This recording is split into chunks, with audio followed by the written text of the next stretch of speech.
Good morning, everyone. Kindly take a seat. We are getting started.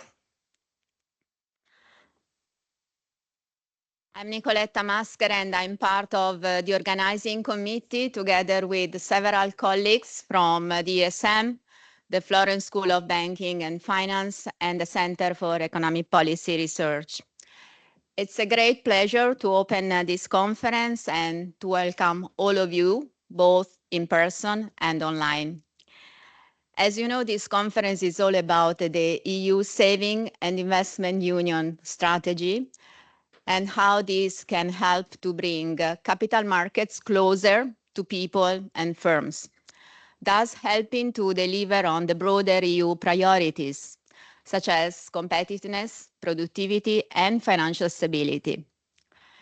We have 2 full days ahead of us, so without further ado, I would like to invite first Rolf Strauch, ESM Chief Economist and Management Board Member, and then Thorsten Beck, Director of the Florence School of Banking and Finance, to give you their introductory remarks. Enjoy the conference. I wish you all an engaging and productive event.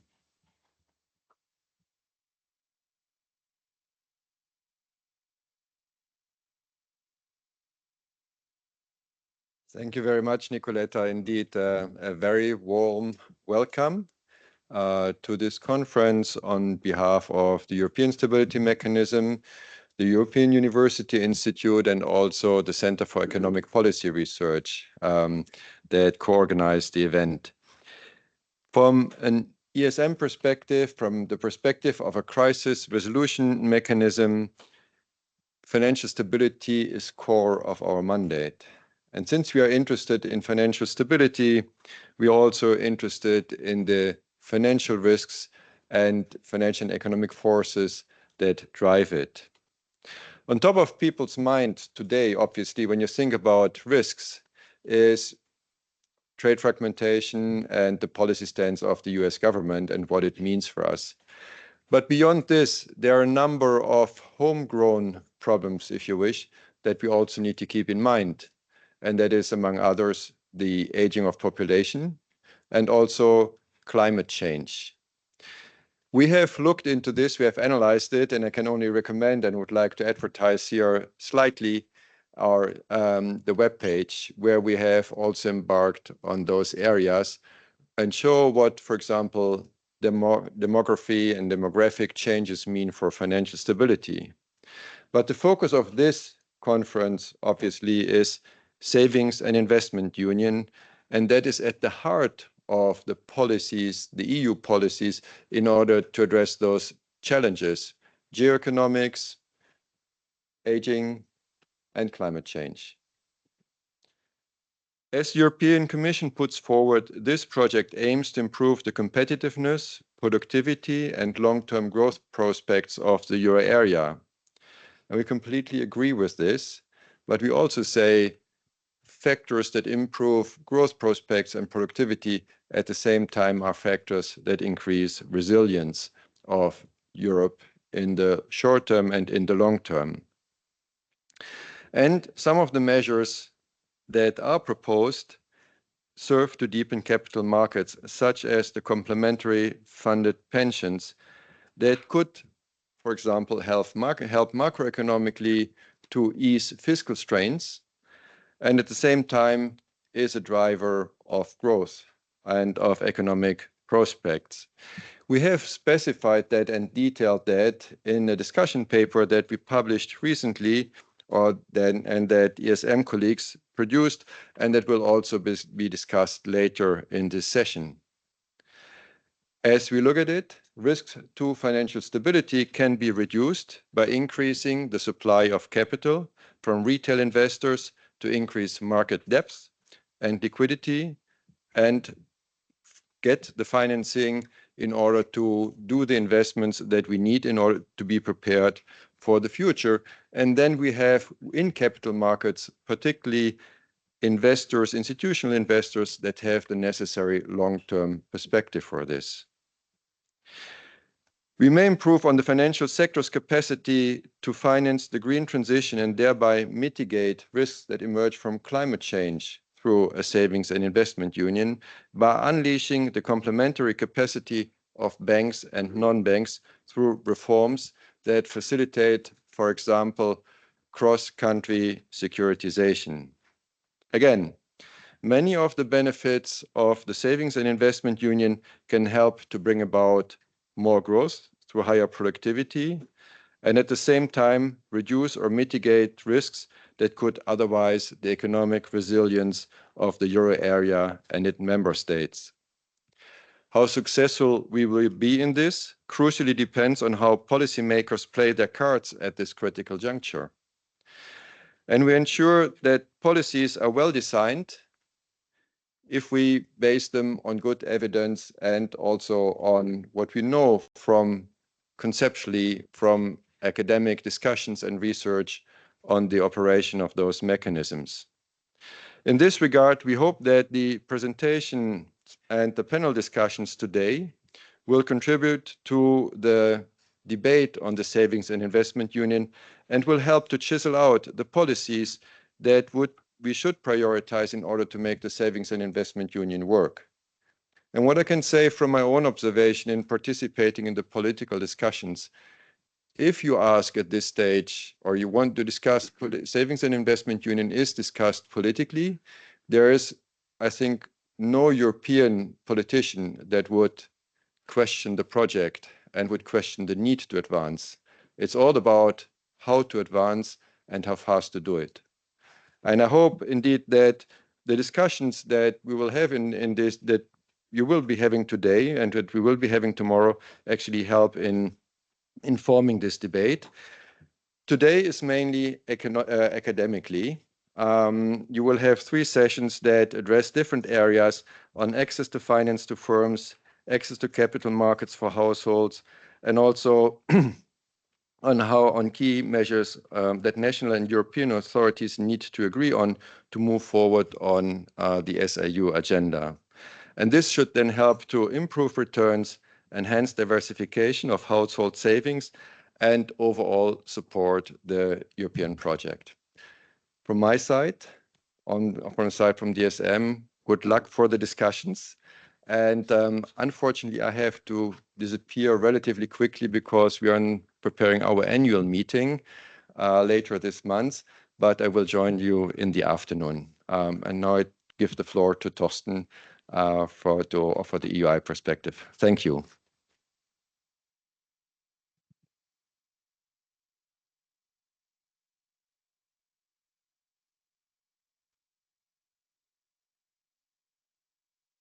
Thank you very much, Rolf, and also a warm welcome from my side. I'm Torsten Beck. I'm the director of the Florence School of Banking and Finance, and we are delighted to and grateful to co-organize this conference, also jointly with the CEPR Research Policy Networks for European Economic Policy and European Financial Architecture. What I'd like to do in a few minutes that I have, give you maybe a little bit of an insight what actually the EUI is and the Florence School of Banking and Finance. And actually coming here, I thought, well, the EUI and the ESM actually have something in similar because we are both European intergovernmental institutions, but not part of the EU.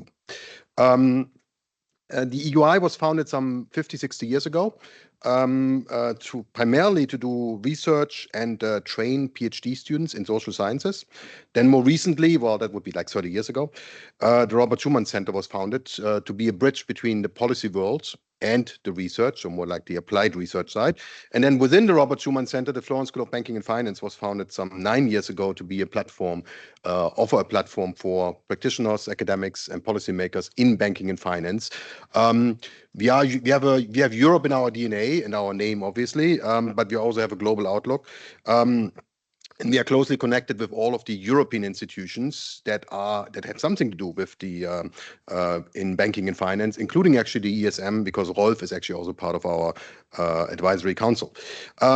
We have been focusing heavily on executive education, more recently also on policy research.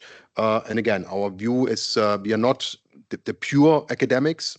We have them too at the EUI. We are more the applied, the policy-oriented leg of that. Now, in the context of talking about recent initiatives, we started what we call the CMU Lab, and I'm going to come to these different abbreviations and acronyms in just a moment. A new policy research initiative, and we're actually also very grateful to the ESM for both financially and intellectually supporting this initiative. And the idea that we have with the CMU Lab is based on the observation that policy initiatives like the CMU or the SIU now are often cyclical. There's a lot of attention at some point, and then if you don't pay attention, boom, off it goes. So we as from the academic side, like to kind of maintain the pressure a little bit, the focus on actually doing what needs to be done in building a European capital market, in building the savings and investment union. Now, coming to this CMU and SIU, the way I see it, and there might be different ways, is a new way. It's actually useful to talk about a savings and investment union because it kind of encompasses both the banking side and the non-banking / market side. And I think this is also a realization that you can't really differentiate between the two. I mean, yes, there are banks and there are non-banks and there are markets, but they all hang together. We can't just work on one. We have to also work on the other. And of course, we've seen it, including in Europe, that the non-bank side has actually increased, has grown much more quickly than the bank side over the last years. However, also, and this comes again from research, is the observation that more than other segments of the financial system, markets need scale because of scale economies and network externalities. And that is, again, having only national exchanges, national capital markets is simply not sufficient to achieve the scale. So I think that's why it's so critical to keep the pressure up on really going for European solutions, even though some of the policies, including some of them, what we will discuss today and tomorrow, of course, are on the national level. But the goal has to be a kind of a single financial market, I would argue, on the European level. Now, is third time the charm? Because there was a CMU initiative 10 years ago. There was another one 5 years ago. Now we changed the name. Is third time the charm? Well, let's see. It's often said, and I think that's called the Jean Monnet law, that Europe only moves forward during crisis periods. That's how we got the banking union after the Euro debt crisis. Now, the good news, well, not sure it's good news, but we are facing a crisis, as also Rolf just mentioned. We are facing lots of challenges. It's not a financial crisis, but as actually Rolf pointed out, the CMU, the Savings and Investment Union, can play and has to play a critical, important role in overcoming these challenges, in strengthening defense, financing the climate transition, and fostering innovation and ultimately growth. Now, let me kind of wrap up on one more comment I want to make. Again, I'm actually also somewhat in between the academic and the policy world because I'm also part of the so-called ESRB structure. But in this case, I'm speaking purely as an academic, and we are very grateful to link up with the ESM on this conference and also with other academics. I just would like to stress that all of us have their special role, and we academics, I don't see ourselves simply as cheerleaders. And actually, that wouldn't be a useful role in the first place, to be a cheerleader, but rather critically accompanying the process of creating a European capital market, pointing to challenges, possible solution, but very important, also the political barriers that we are facing to really completing the banking union and actually getting started on the capital market union. What we can often offer is out-of-the-box thinking, ask questions that some others are not willing or cannot ask often for political reasons, and again, provide new original solutions. So with this, again, thank you very much for joining us for this conference, both in person here and online. I'm very much looking forward to the academic discussions today and the as important policy panel discussions that we're going to have tomorrow. Thank you.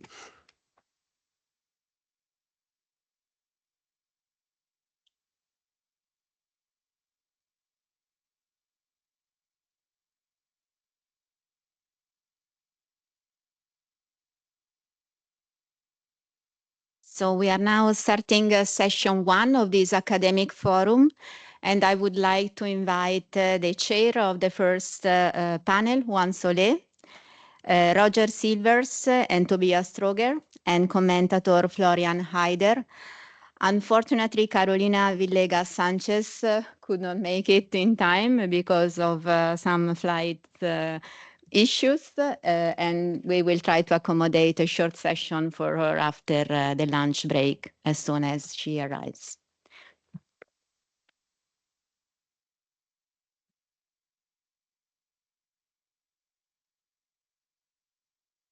Thank you again and welcome.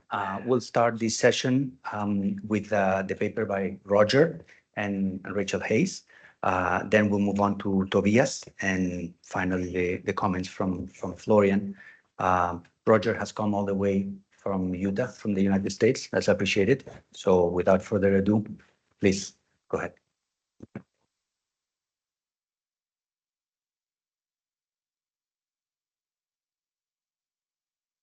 Okay, well, I guess I'll start with the normal acknowledgements of the conference organizers. I really appreciate the opportunity to be here, being selected by Thorsten.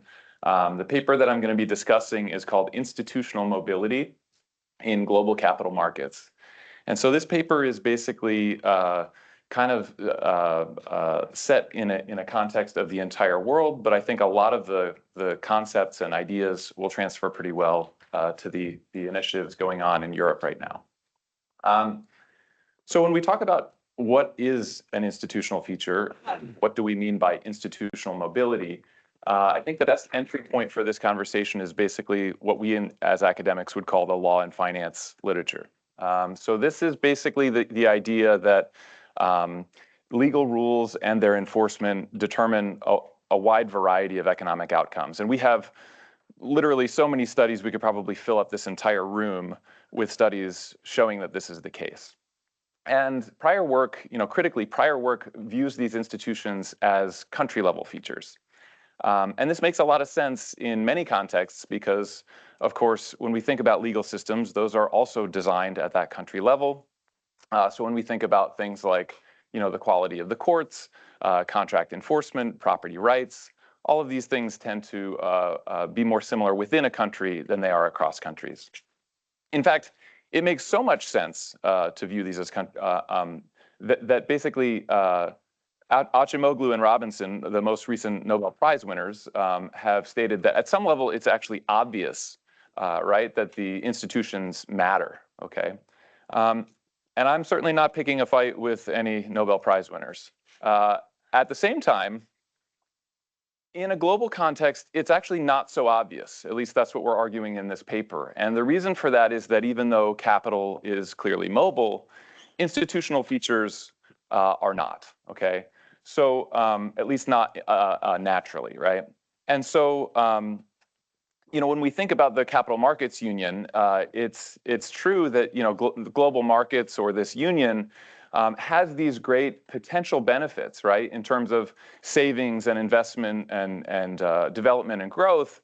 And yet the problem is that, securities laws don't just sort of magically transfer across those borders. So even though we have these great benefits that are promised by global markets, or in this case, the capital markets union, there's sort of buried underneath the surface this Achilles heel, which is that no single regulator has the authority to investigate or enforce compliance with securities laws on a unilateral basis, okay?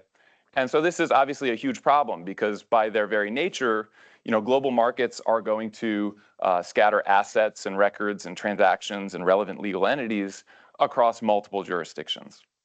And so what we argue in the paper is that cooperation between in this case, securities regulators or regulators in general, is the critical solution for resolving those types of issues.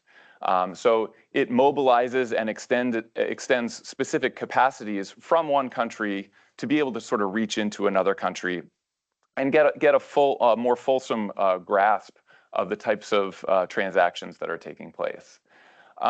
So instead of having these institutional features be kind of inert silos, right, where everything is operating independently within each country, we're trying to sort of reframe things to say that when these economic activities span different jurisdictions as they do in the Capital Markets Union or in global markets more generally, these institutional features, they become interactive and they're jointly determined by specific country pair relationships.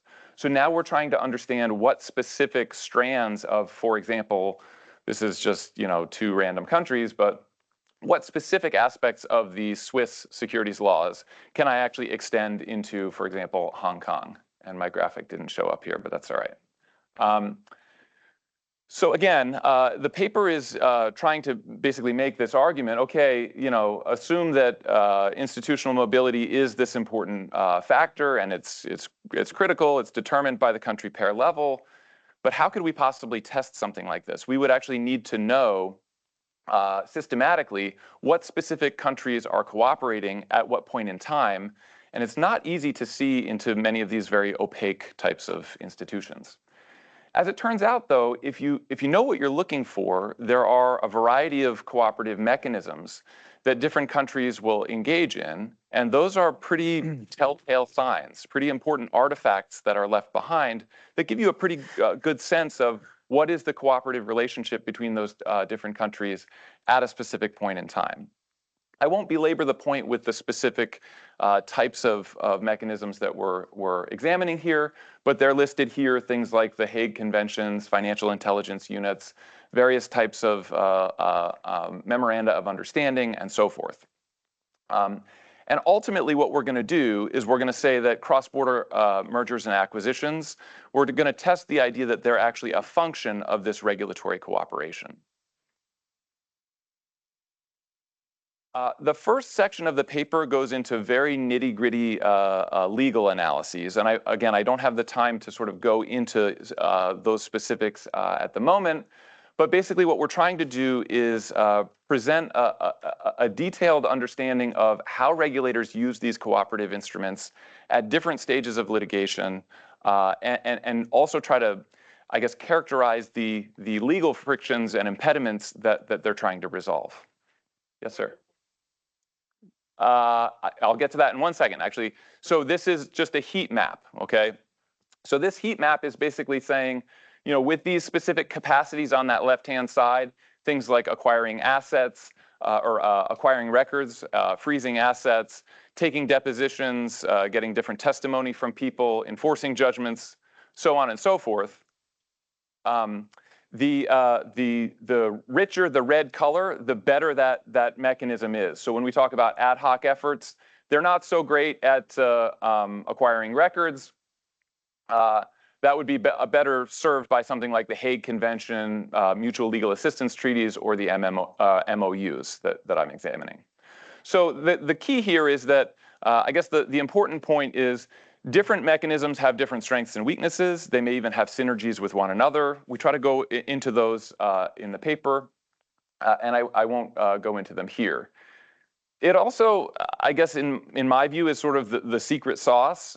So that section 2 of the paper provides those insights based on a lot of interactions that I've had with various European regulators and regulators across the globe. And again, we're trying to look at this through the eyes of the regulator. And you know, this is a pretty heavy lift in terms of trying to get your arms around and understand each one of these sort of ad hoc types of problems and then put them within a framework where we're starting to see the same problems arise over and over again. So again, the point here is those insights, that's not easily generated by just reading the laws themselves. I know later in the conference we're going to have another paper that sort of talks about how there is a pretty wide marked departure from what we would call a black letter reading of the law versus the way that they're actually implemented in practice. And so this is not the product of me sitting in my office running regressions. This is not something that we can easily borrow from legal scholars because they also don't know. We can't go to ChatGPT for this. You kind of have to get out and sort of press the flesh and talk to the people that are doing it. So what we do then is try to translate these things into empirical tests. And those empirical tests, I'll talk about some of the benefits and weaknesses later in this presentation. But ultimately, what we're thinking is that because the academic literature basically shows that search frictions, information issues, and market-related risks are sort of the key things that drag down cross-border M&A. If regulatory cooperation resolves those frictions, we would expect an increase in cross-border M&A. Now, obviously, the main problem here is that we don't really know. It's a chicken and egg type of situation, right? So is it true that the M&A is generating the cooperation, or is the cooperation generating the M&A? It's a difficult question to answer, and yet we have some features of this research design that are really important. The first is that the countries join these arrangements at different points in time, so that provides some identification benefits to us. I'll talk later on about the fixed effects that we're able to include without being a linear transformation of the treatment. And what we're really doing in this paper is trying to emphasize these multilateral configurations. So you can imagine, as another member would join, say, the EU, or in this case, join one of these information sharing or cooperative arrangements, that basically it creates these lockstep properties. And so what I mean by that is, this is the IOSCO Multilateral Memorandum of Understanding. And so what I've provided here is just a matrix of countries. So each one of these little colored cells is a country pair, okay? And what I've done here is I've organized this, instead of alphabetically, I've organized this by the year in which these countries have joined the MMOU, okay? And what that does is it's going to show us that each one of those connected colors there, the red, the yellow, the green, so on and so forth, each one of those is going to experience that shock or that connection of the pair during that year. So for example, in 2003, you see the red L-shaped area there, and there's a bunch of countries that have joined, and at that point in time, they're going to form those connections. So as we think about this sort of network property, as one additional entrant joins any of these multilateral arrangements, it's going to form simultaneous connections with all the other countries that join in that year, as well as all the countries that have previously joined, okay? And you can imagine that sort of cascading throughout this network year by year. And we're going to exploit those properties to show that, this is a completely made up example, but let's imagine, for example, that the United States, for whatever reason, they strong arm India to join one of these arrangements, okay? And they're doing that specifically because there's some kind of market desire for cross-border M&A between the US and India. So this would be a problem for our study, because basically we could see that this arrangement has that chicken and egg type of problem. Instead of the regulatory cooperation fostering more M&A, it's actually the other way around, okay? So we acknowledge that this would create two, what we would call endogenous linkages. But at the same time, there are going to be 176 other linkages that get formed with other countries, and those are sort of coincidental. Those are, in some sense, accidental, right? So if the US, successfully gets India to join, well, India also forms those connections with all the other partners in that arrangement at that point in time. So that's one of the things that we try to use to argue that the bulk of these shocks are going to end up being at least plausibly exogenous. And then, we could think about the unit of observation then becoming the country pair year, which is basically saying this is the amount of cross-border M&A that takes place for a given country pair in a given year. And we could think about that matrix occurring for every single one of these years. I think our actual sample has 28 years, but I got sick of making this slide, so I gave up. But in any case, we got fixed effects that basically remove any type of trends that are common, for example, to the acquirer by year.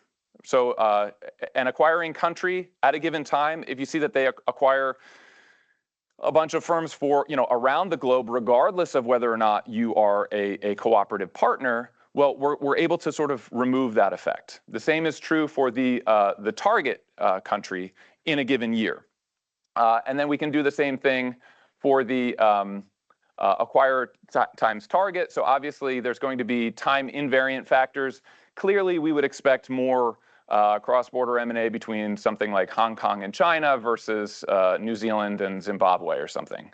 So ultimately, what we find is that indeed, many of these arrangements are strong predictors of cross-border M&A, even after we include controls for things like bilateral trade, in case there's other economic, time-varying economic relationships that are occurring, bilateral investment treaties, bilateral investment specifically, and then tax treaties, as well as all of those fixed effects that I just described. And so the point is, I think we have pretty strong evidence that shows that the sort of legal components or the cooperative aspects specifically are key determinants of cross-border M&A. So it looks like I do have a little bit of time. So one of the things that I don't want to do is oversell the paper. One thing that's a little bit tricky in this area is that it's a little bit difficult. Whenever we face the dependent variable that has a lot of zero values, and that's the case for a lot of country pair year observations. So again, we could imagine my example of what was it, New Zealand and Zimbabwe. They probably don't have any cross-border M&A in most years. And so we have a variety of estimation issues here. I talk about those in the paper and use basically a variety of different methods to estimate this. There's some interesting work by Beligo, I'm not sure how to pronounce this, but a bunch of French authors. And it's an excellent paper that basically describes how the what we call Poisson pseudo-maximum likelihood estimation versus the traditional way, or the log of 1 plus y, are both sort of special cases in a continuum, and they present this what they call iterative ordinary least squares. So I won't go into any of those technicalities for us, but there are some issues there, so I don't want to sweep those under the rug too much. There's also this idea, there's a lot being done in the economics literature about the staggered diff and diff types of designs. And these can sometimes suffer from what we call a bad comparison. It's basically this idea that we get contaminated by the treatment itself. So we haven't done a whole lot with that in the paper, and we certainly need to. And then basically, what we are trying to do then on the academic side is basically say that, if what we're finding is correct, then I think the idea is that we would try to, inspire more research in this area. So we want to have insights not only for other academics, but also policymakers, and try to really push on this idea, reframe the way that we think about institutional features, at least in the global setting, which is, really more this hybrid aspect rather than this silo or stovepipe way that we've traditionally thought of it. Again, this provides super detailed, unprecedented detail about how things actually work in practice. It also sort of reveals a lot of fragility in a variety of legal theories, and again, we're going to hear some of this later this afternoon. Some of the drawbacks of those when we don't understand these cross-border issues. We're also trying to extend this literature on cross-border investment patterns, cross-border M&A specifically. And prior research basically shows that public regulation it really has no role in this. Okay, it's all private mechanisms. It's due diligence being done by very sophisticated market participants, and so the public oversight doesn't really provide a whole lot. Our perspective is much different. This is also going to be useful, I think, for a variety of different academics who want to measure sort of changes within the time series of a given country pair. We have these shocks that can now be used, and we think that might be useful. Again, emphasizing the sort of staggered lockstep nature of those multilateral arrangements and the network that they form, because we can sort of improve not only the identification, but reduce the endogeneity concerns. Obviously, this conference is about the Capital Markets Union itself, and so we this is just one slice of it, right? There's many other aspects. Obviously, I was speaking with some people this morning. There's lots of sort of cultural elements of, Europeans aren't really used to this style of investment. And so we're not really tackling that. But what we are talking about is the cooperative aspect. And so the financial architecture really, in our view, depends critically on that cooperation. Again, some of these theories in law, lots of times we say it's really about harmonizing these different laws. But of course, even if country A and country B have identical laws, anytime that you have transactions that span those two countries, you still need them to come together in order to piece together, for example, the various financial records that they need. So ultimately, in our view, it's not as simple as legal harmonization. If anybody has questions or an opportunity to improve our paper, please reach out, and I appreciate your comments and feedback. Thanks.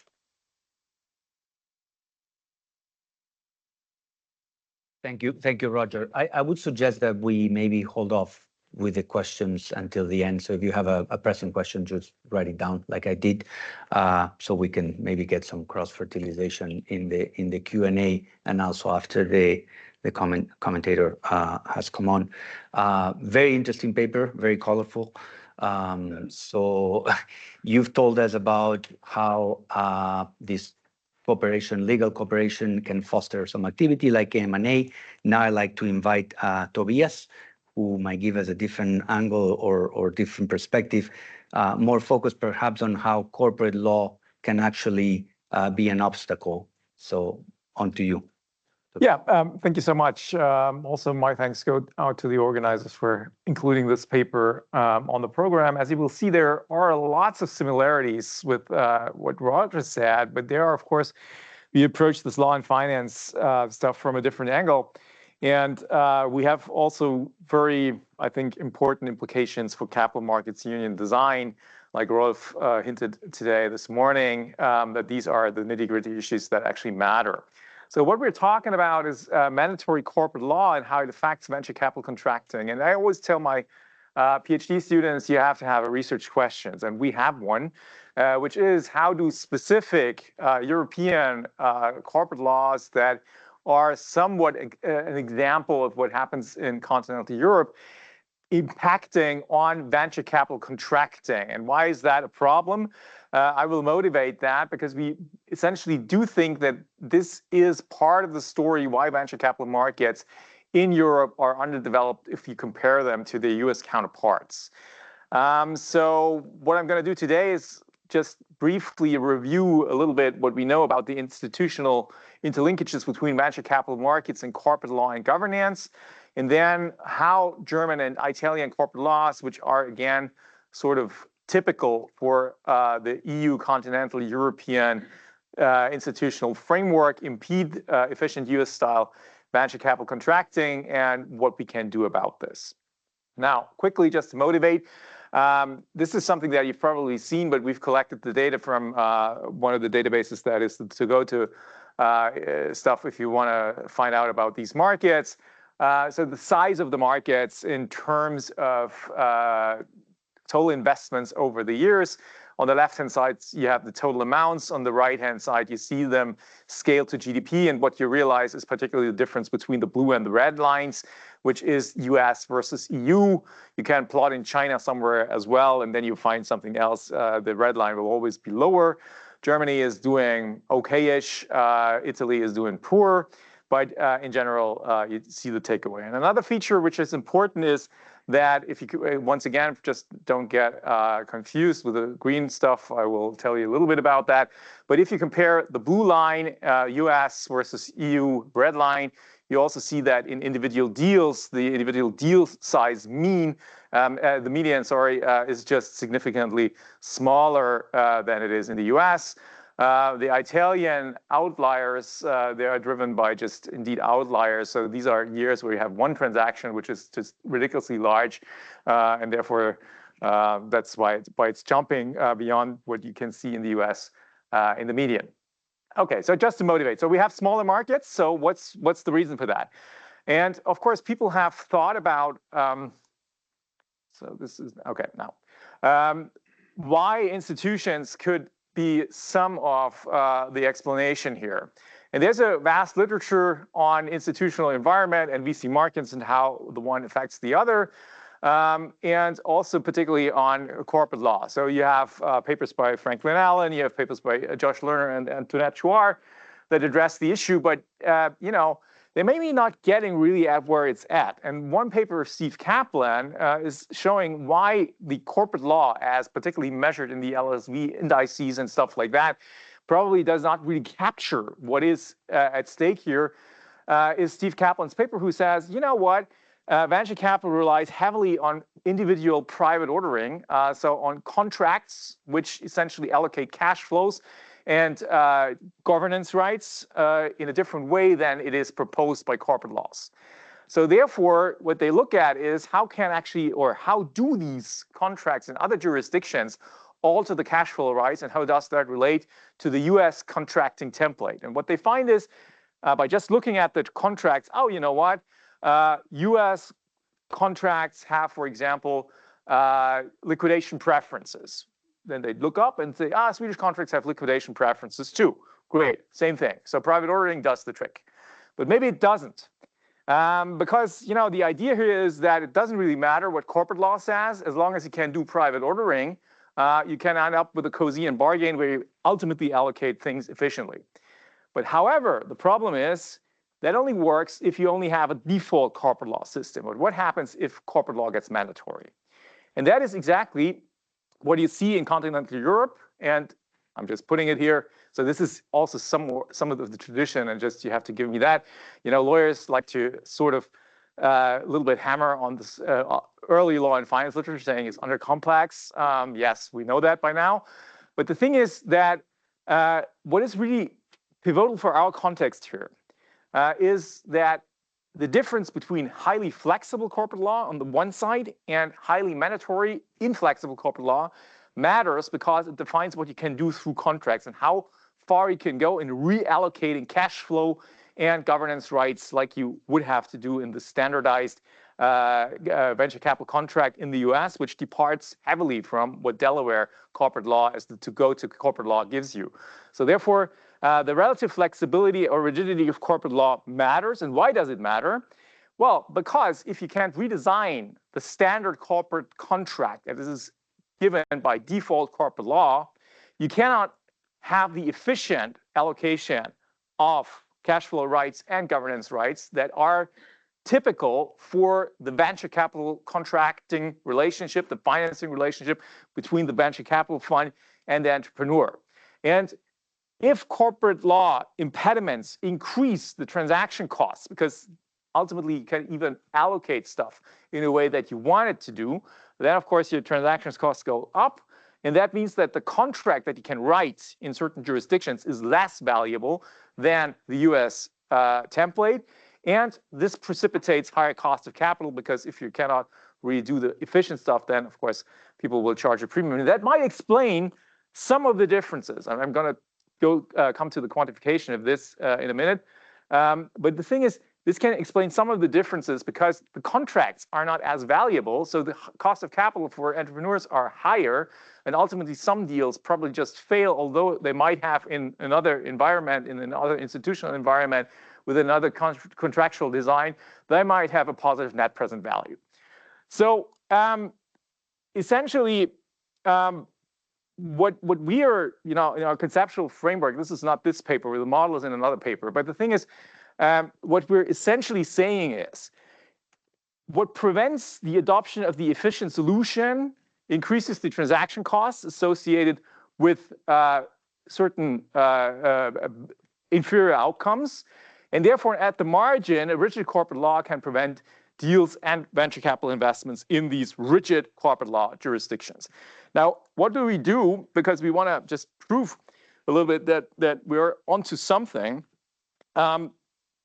We just present some general features of well-known features of US corporate law. So this is Delaware, because ultimately most of the corporations, at least until very recently, would exit, at least publicly, through an IPO as a Delaware corporation. So essentially what venture capitalists do is they incorporate the ventures in Delaware from the get-go. So therefore, Delaware corporate law, its features are relevant, and it's known for its flexibility. It's known for allowing standardization and differential judicial stance vis-a-vis this private ordering exercise. So Delaware courts rarely intervene with what private ordering has come up with. They only police opportunism within the contractual framework. So in a sense, they see their role as stabilizing this contract through providing enforcement in this category. And now EU corporate laws in action are different in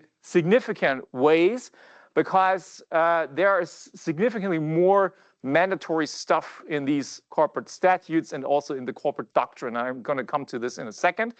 And particularly courts in many jurisdictions are very much focused on fair ex post outcomes. So they look at, is this something that I consider fair from the perspective of the result that I see in front of me? And of course, you can imagine that the cases that get litigated are more on the extreme side. And I will tell you a little bit about why in the venture capital context, this is not very rare, but it is something that happens quite frequently, and you will always find cases that you can bring in front of the courts in order to litigate the standard contractual arrangements. Now, what is important, and there again, why Kaplan and others might still fail to see what's actually going on, is if you look at corporate statutes, you only get, not even half of the story, because these interventionist judges, they rely heavily on doctrine that is most of the time implicit and is heavily ethically loaded. So I will show you an example where we were going to talk about the doctrine of immorality. That sounds like, whoa, this is something that's crazy. But, I mean, some of you might think that things that come out of Silicon Valley are sometimes immoral. But, not concluding a standard venture capital contract, that's certainly nothing that's immoral. But they instrumentalize this doctrine in order to call something that is just a standard contract clause immoral. And this has an impact. Now, I will just give you one example because I don't want to bore you to death with the legal details. It was one of the most painful papers we've ever written because we had to deal with practical law, which as academics we don't like. So I'm typically an empirical person. But anyway, so the thing is, so one thing that is typical for US VC contracts are liquidation preferences. What they do is essentially they give the venture capitalist a claim, a preferred claim to the cash flows of the company, which are there for various reasons. So the preference is there for various reasons.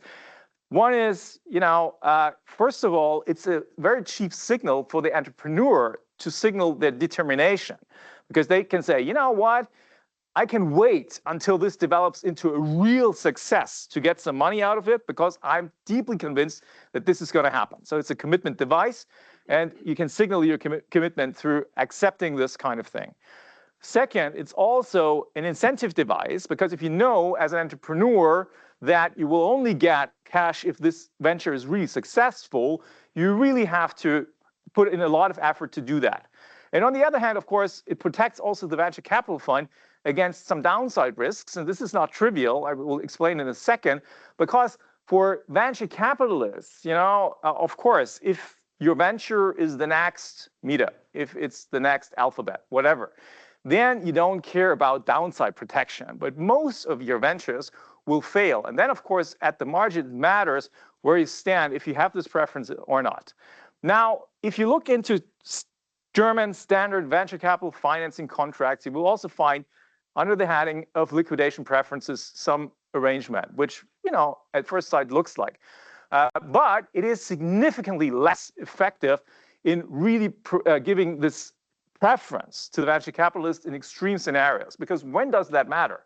This matters if your venture is performing sluggishly but okay-ish, because then there's still some value left that you can allocate. So if you go into bankruptcy, it doesn't really matter where you stand as an equity holder. But if you are in this situation where there's some value left, then of course the liquidation preference could matter. And what typically venture capital funds are doing is they pull the plug when the value essentially of the value of the firm is essentially where the liquidation preferences stand. So they take out all of the firm value that's left. And now, of course, if you have an interventionist judge who looks at, is this immoral? You take everything, and this poor entrepreneur has been working so hard for many years, is getting nothing? Yeah, it's immoral.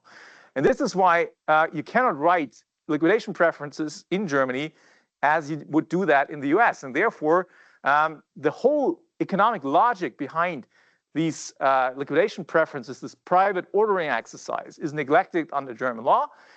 So courts will intervene and you get a significantly less valuable contract here.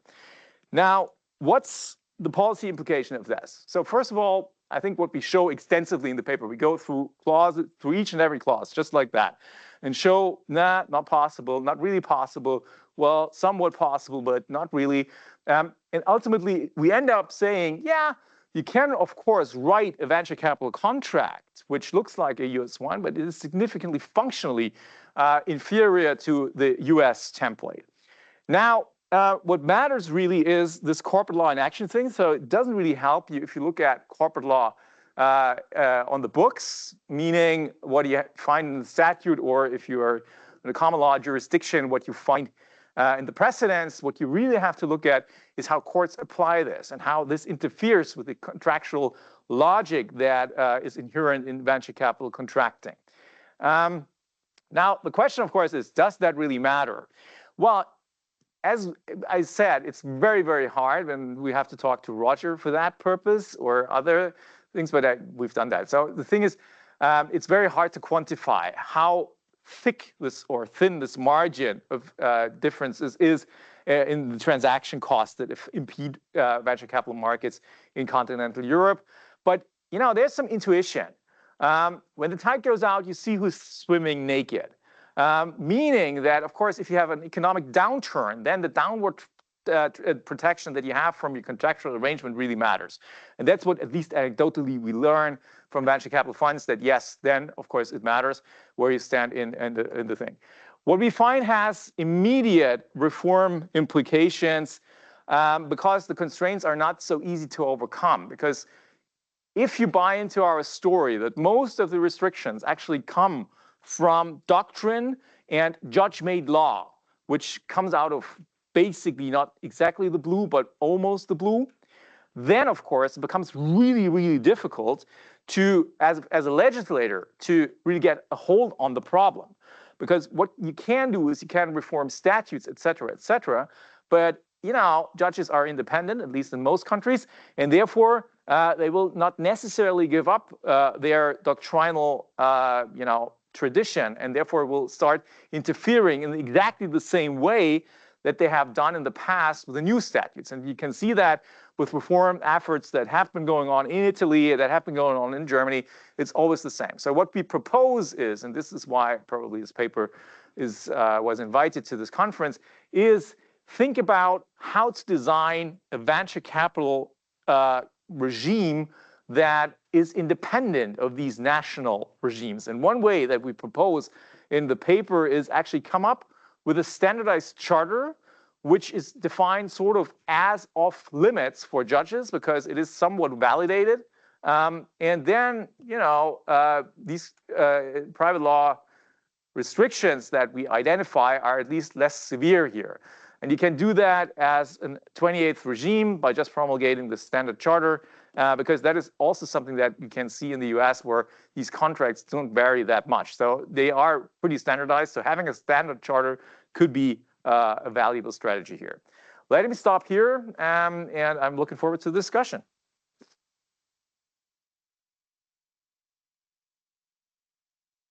Thank you, Tobias. We're missing one paper that, as was announced, is Carolina's. We will discuss this after lunch. So we do have time now for the commentator. Florian, I understand, of course, you were expecting Carolina's paper to have been presented. So maybe that's probably weaved into your comments. So feel free to talk about it, even if it hasn't been presented, if it's to avoid derailing. Yeah, she will after lunch. Discuss afterwards. I don't know if we will have time for that, but maybe if you can do like a small. I'll do a very small Yeah, now, and yeah. I mean anything's. Yeah, everything. but if there are aspects of her paper that speak to the paper by Tobias and Roger, then go ahead. We don't want to derail your flow of thought. Okay, thanks a lot for having me.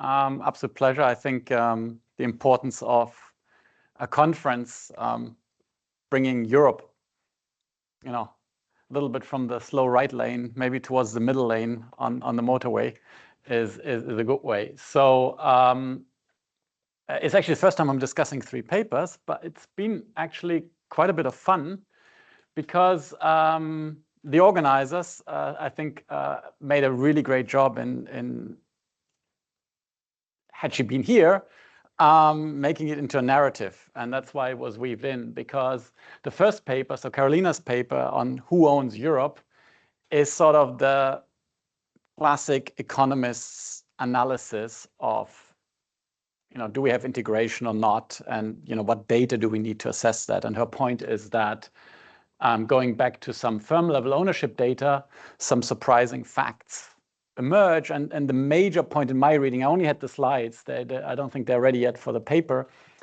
is that, and this kind of goes back a little bit to the law later on, and you'll see, is that when it comes to ownership, it seems to matter for functional risk sharing in some form of economic union, whether you just have the cash flow rights or whether you have the control rights as well. So I think that's where they're going with that paper. It matters who's the ultimate owner versus a direct owner who not necessarily has the control. And I think that has some surprising facts in Europe, where you see a lot of these direct ownerships, but the ultimate owners are sometimes very different. Roger's paper is then takes us to the next step. It touches a little bit on ownership because it's M&A, so it's a transfer of ownership, and then brings in the law, right? Brings in the law and saying, okay, if you really want to go cross-border, you have the problem of running into different jurisdictions. What can you do? The supervisory authorities, for example, can cooperate. Europe, listen, right? This is something that you can immediately apply to European context. And it's a very nice empirical setup. I'll comment on a little bit. And then Tobias takes us, ends the story with like almost the pure law, even though this law and finance tradition is very old, and actually took me back a few years because I come from contract theory, so a lot of these things I hadn't looked at for a while. But the paper's full of really these anecdotes, which are more than anecdotes, because the nitty-gritty tells you where the problems are. And so you really need to get your hands dirty. And so there's a lot of legal constraints. If you want to have one takeaway from that paper, is that, there's many takeaways, and I'm not doing it full justice, but it's really that legal practice, how the law is a living animal, that really matters. And that's very hard. That's very hard to change. And so that's a big challenge. Okay. At the end, I have a little application to banking from our own work at SAFE. And so bear with me. So who owns Europe? I'm basically going to go over that. Not. Okay. I'll save my 3 slides for when Carolina is there. But the story was that if you try to assess some form of integration, you look at risk sharing. The point is that if you're very well integrated, that doesn't matter whether your neighbor has a shock because it's all diversified away. And then they relate that to the ownership in that country, and whether it's the ultimate ownership or more this direct ownership. And the direct ownership is something that we see from the official FDI statistics. The ultimate ownership is something we don't see. And I guess that's where we need to dig deeper. And this has to do with asset ownership. And, you can see how this then gets very easily gets into a legal issue with subtle issues. So institutional mobility in global capital markets, really nice paper, enjoyed reading that a lot. At the end, I will have one thing to say that showed up in your slides, which wasn't in the paper, the staggered different diffs. But other than that, so the question is a very simple one. Okay, I don't know, US, Germany cooperate, the supervisors cooperate. Do you see more M&A activity?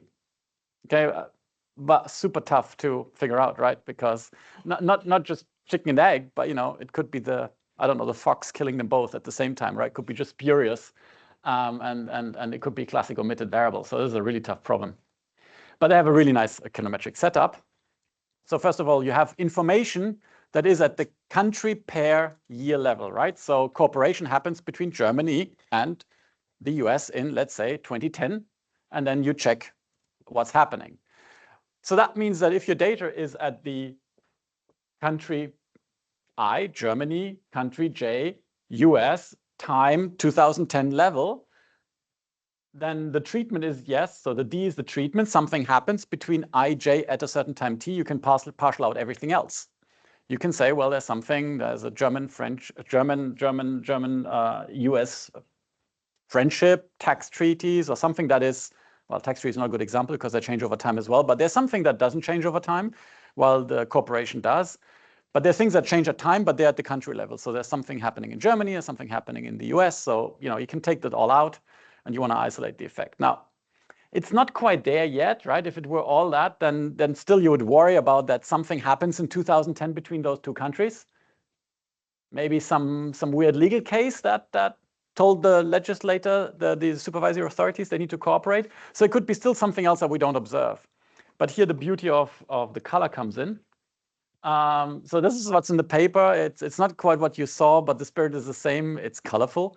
It's a matrix.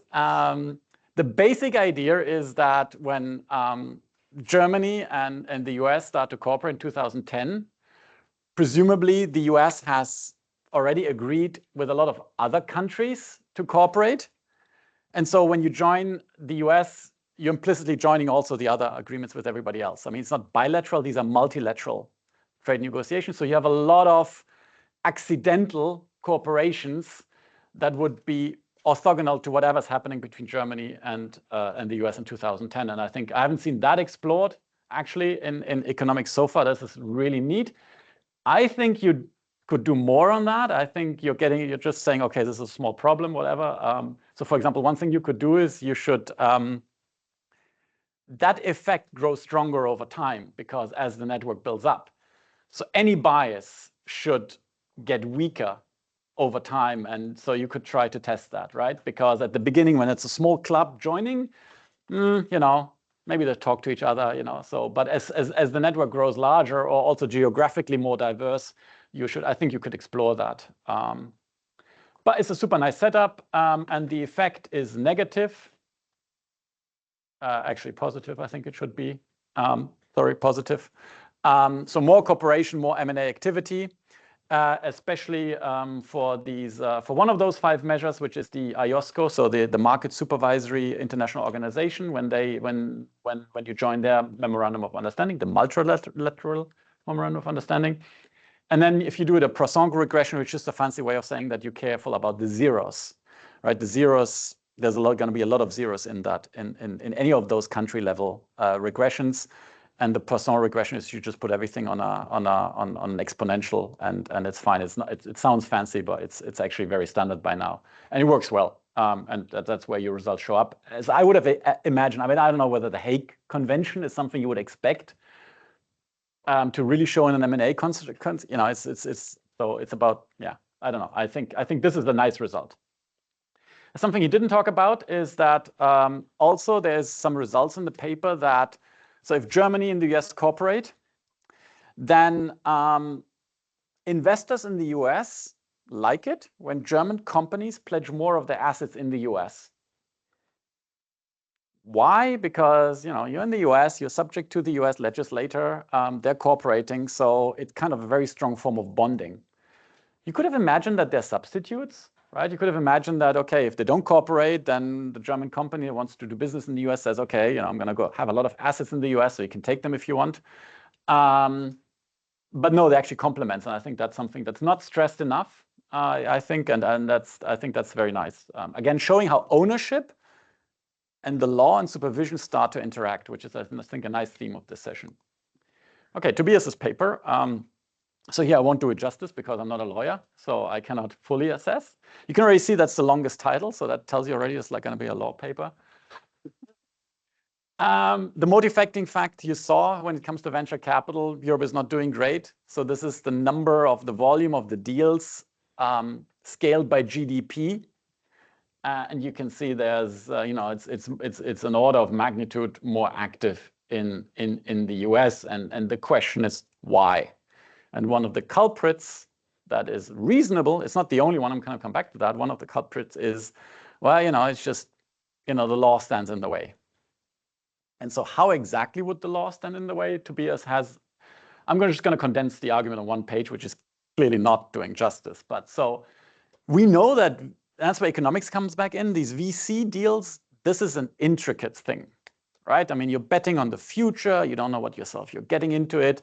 There's a lot of failure. I mean, we only see the stuff that succeeds, right? But how much of the stuff has failed? And so it's a very risky business that some people are willing to do.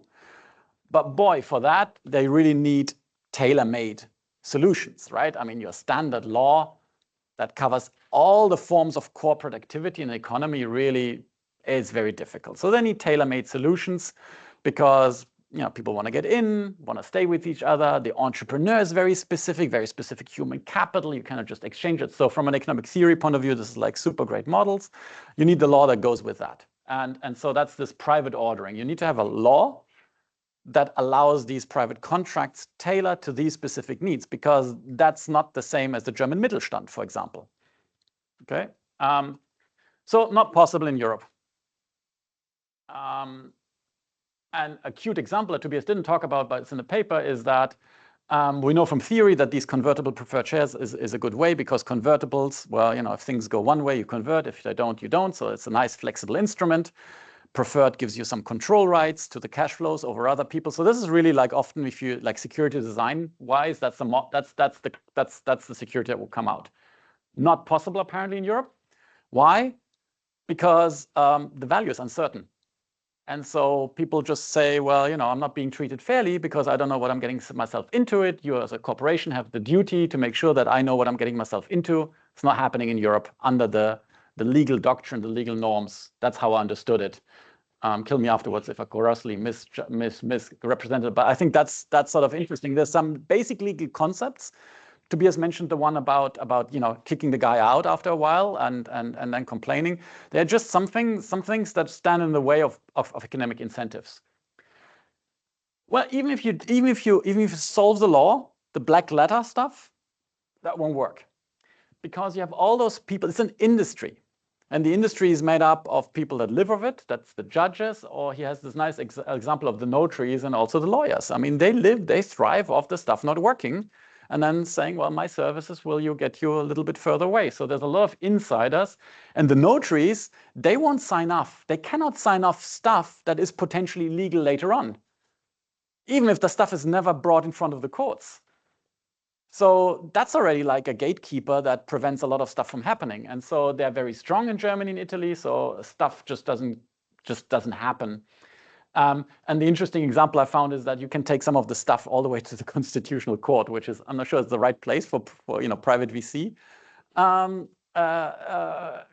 conflicts. But the idea of fair and equal treatment is something that apparently has been successfully brought up all the way to the highest laws, and you can see how this is not working, right? I mean, it's just, I don't know whether this, actually it'd be interesting to know whether any VC contracts in the US have ever been brought up to the Constitutional, to the Supreme Court. I doubt it. So that's where Europe fails.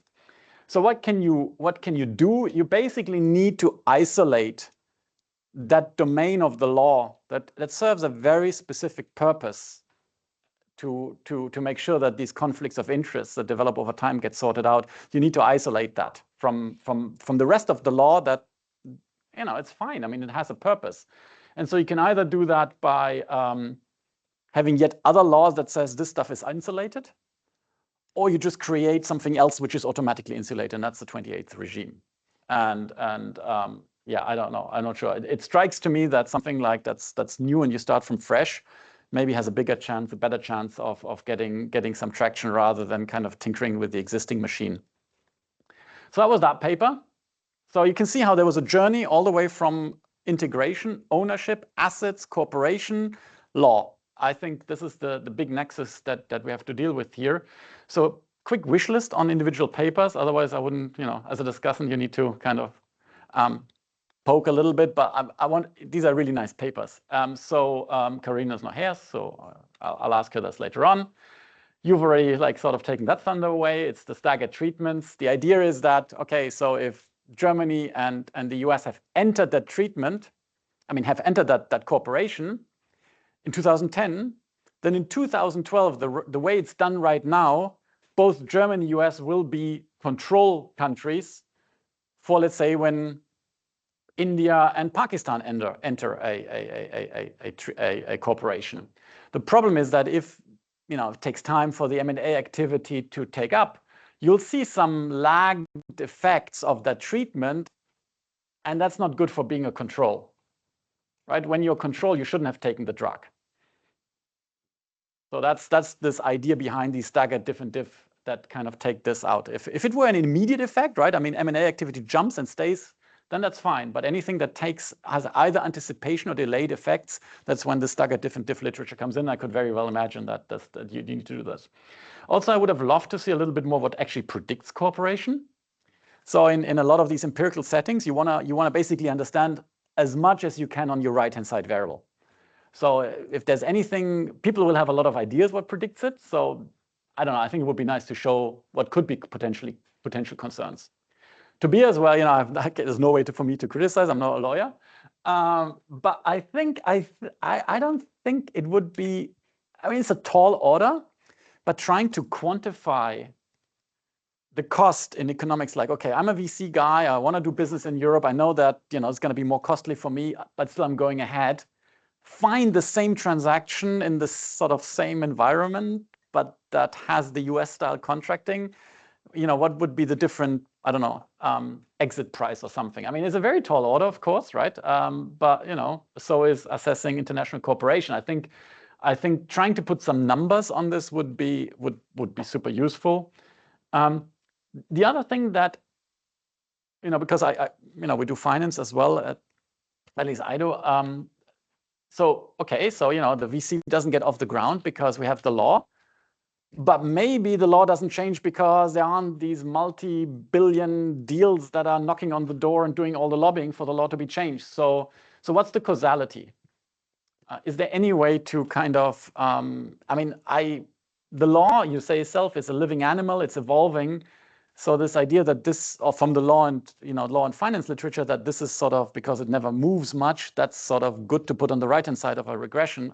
I don't know, maybe if enough money is thrown at the problem, things will change very, very quickly, right? So I think that's something that could be discussed. I just want to give a little bit, because we haven't talked about banks and, so banking union, capital markets union, SIU, there's a lot of acronyms.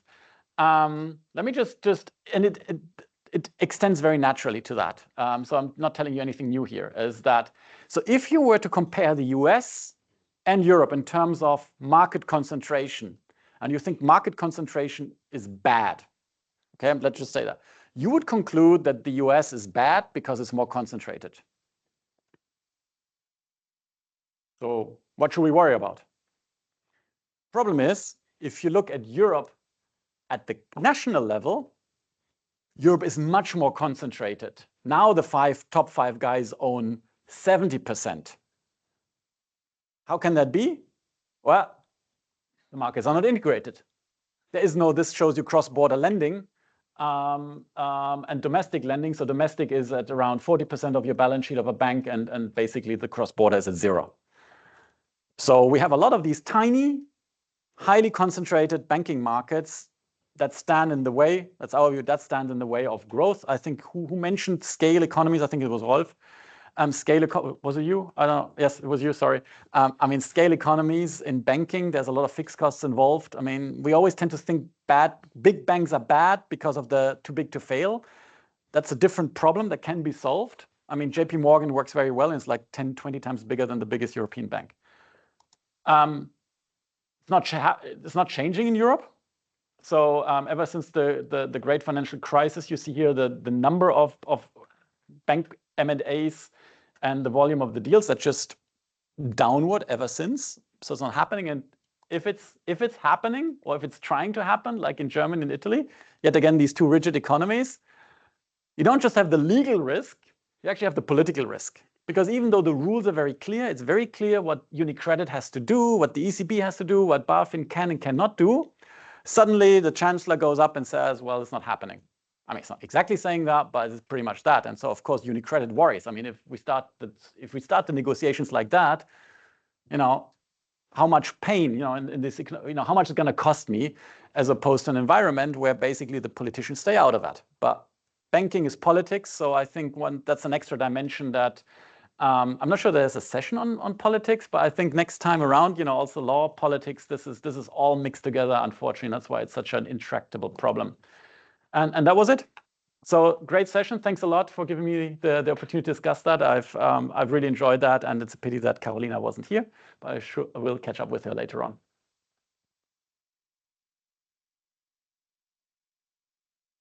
Thank you, Florian, for a very, very well put together set of comments. I'm going to give a chance to the presenters to react, maybe, if they want. Fair, no fair, or you can also take the comments away as they are and think about them privately. Yeah, I mean, I guess I'll just mention you had asked about the types of motivations, like what predicts the cooperation itself. It's pretty multifaceted. One thing that's probably relevant to this audience is that the financial EFSAPs, the financial sector assessment programs by the IMF, are in part predicated on the ability for securities regulators to cooperate with counterparts. So this is like a direct ingredient in that assessment. So that sort of describes, I think, at least some of the incentives. I completely agree with your comments. Just generally, I think the staggered diff and diff, we need to push on that a little bit more. And I'm glad that you share the optimism of the network-based treatment, because I think there's, I'm geeking out on it, but I never know if anybody else is. So appreciate the comments, and I'll definitely try to bring those back to Rachel and incorporate them in the paper. Thank you. And so if I may, so just briefly on the quantification issue, of course, I mean, it's obvious that this is something that would be great to address. Your suggestion with comparing exit prices, etc., or exit values, I'm not entirely sure if that really works, because exactly the example that I showed is not so much about the values. It's more about the distribution. So if you really think that what matters are these intermediate scenarios where you don't have a unicorn, but you don't have a bankrupt company, then of course it really matters what the allocation is and how that matters with regard to the ex-ante finance willingness to finance something. And so we are struggling with this. I will talk to you later if you have any ideas how to approach that. With regard to the direction of causality, I would say that yes, of course, the lobbying or just the general political clout of the venture capital industry is not comparable in Europe than to the US. Even before recent events, I think they have been quite influential. But I think the most important thing is that they didn't really have to argue for a differential stance of the legislator and courts, etc. This was already there, because Delaware, and that's a very special case, has this sort of they have this business running that they incorporate, and therefore they cater to the needs of the incorporating people. And sort of as a collateral or not damage, so that's wrong, as a positive externality to that general stance, they also provide wonderful dance floor for venture capital contracting.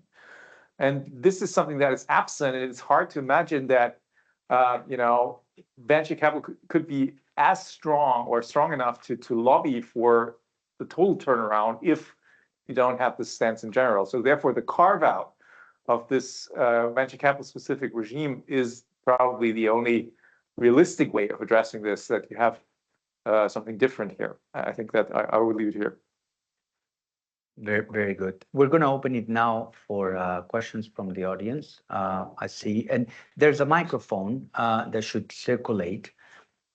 Yeah, once you turn it on, I would suggest you leave it on so we avoid each speaker having to turn it on and off. So please go ahead. Okay, well, thank you very much for this great presentations. I have, well, maybe a suggestion for Tobias. So you basically say the US law is more flexible in kind of going away from standard contracts, and especially then during the default period, that basically the entrepreneur loses more than he would under regular contracts. Now, how often does that happen? So where I'm going in the US, for example, where I'm going here is with, I mean, the quantification exercise, if you kind of see how often this actually happens, then you can kind of turn this into what would be the absence of such a mechanism imply for the risk premium. So that's why you can kind of indirectly, maybe, I'm not sure, get to some kind of cost element. And then the question, of course, is it so prohibitively expensive that you just don't see it? Or is it actually, if you move to a system like in the US, how much more venture capital, for example, would you get? Or how bigger would be the contract? So it's just an idea. Again, I haven't thought it through. I haven't read the paper, unfortunately, not yet. But that's might be a way to go. Thanks. Then Nicola, or it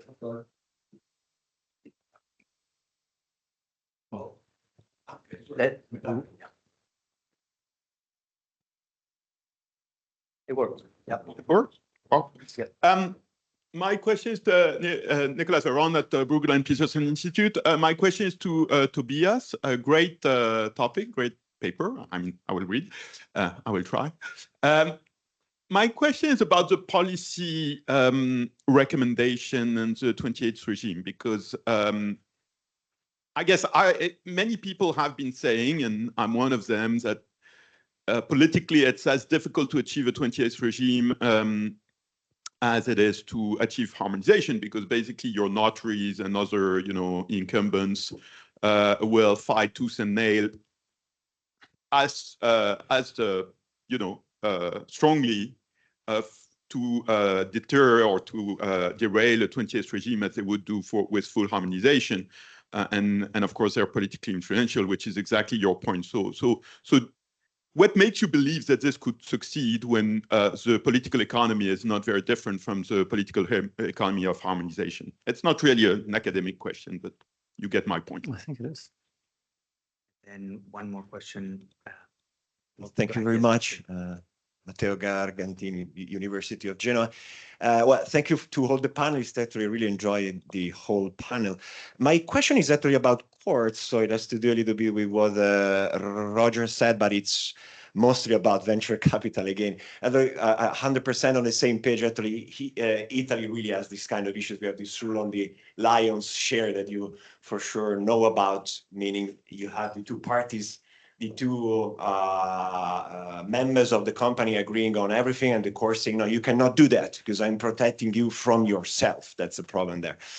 But actually, well, I actually learned also from your paper, I think it was 2008 on, let's say, issuer choice. So as long as you can opt out of a system, everything is default, also from the point of view of the Ronald Coase theorem. So my question to you is, how about relying more on that? We saw an outflows of companies from Italy to the UK for the small companies some years ago. Now we see that to the Netherlands. I was wondering whether you would consider that as a more efficient system than a 28th regime, which might be a little bit shaky from a political point of view, as we just heard. And also you would be missing all the case law there, again, about courts. Not sure about a system that can work in vitro without a case law supporting that.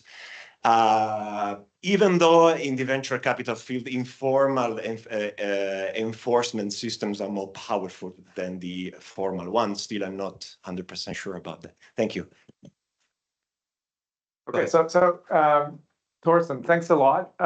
There are, of course, a lot of empirical papers that show how many ventures actually fail and how, or not really fail, but just don't make it to any exit stage or something like that. There's another paper that actually comes out of our institute, so I'm proud because I sort of orchestrated it.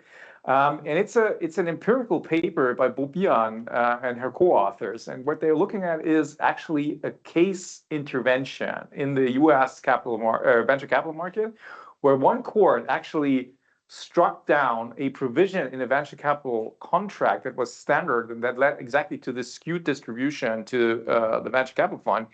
And then what they do is they measure the market impact on available funding, and they show there that this is huge.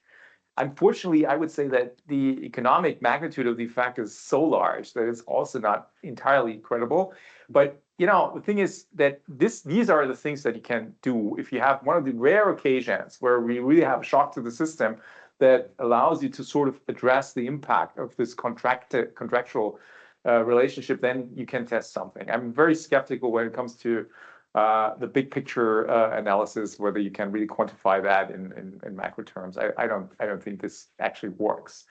And of course, the political economy story. I'm fully on your page that they will, fight. So the incumbents are really the key measure here, and there are so many people who benefit from that. And what drives them always is that a 28th regime somehow gradually will overtake the national regimes where they have their business in. And therefore, you can at least make plausible the cause that this is something, because if you look at, for example, earlier efforts to harmonize single ownership companies in Europe, which were there in order to allow for corporate groups to structure their operations. Then, of course, delineating which incorporations can fall under this regime and which cannot is much harder, giving them sort of the fear that gradually this will migrate into our territory. Now, my hope is that if you really say this is just purely venture capital contracting, this is only for ventures that start out in this regime, then because you also have to see that venture capital contracting on the national level is not a big business.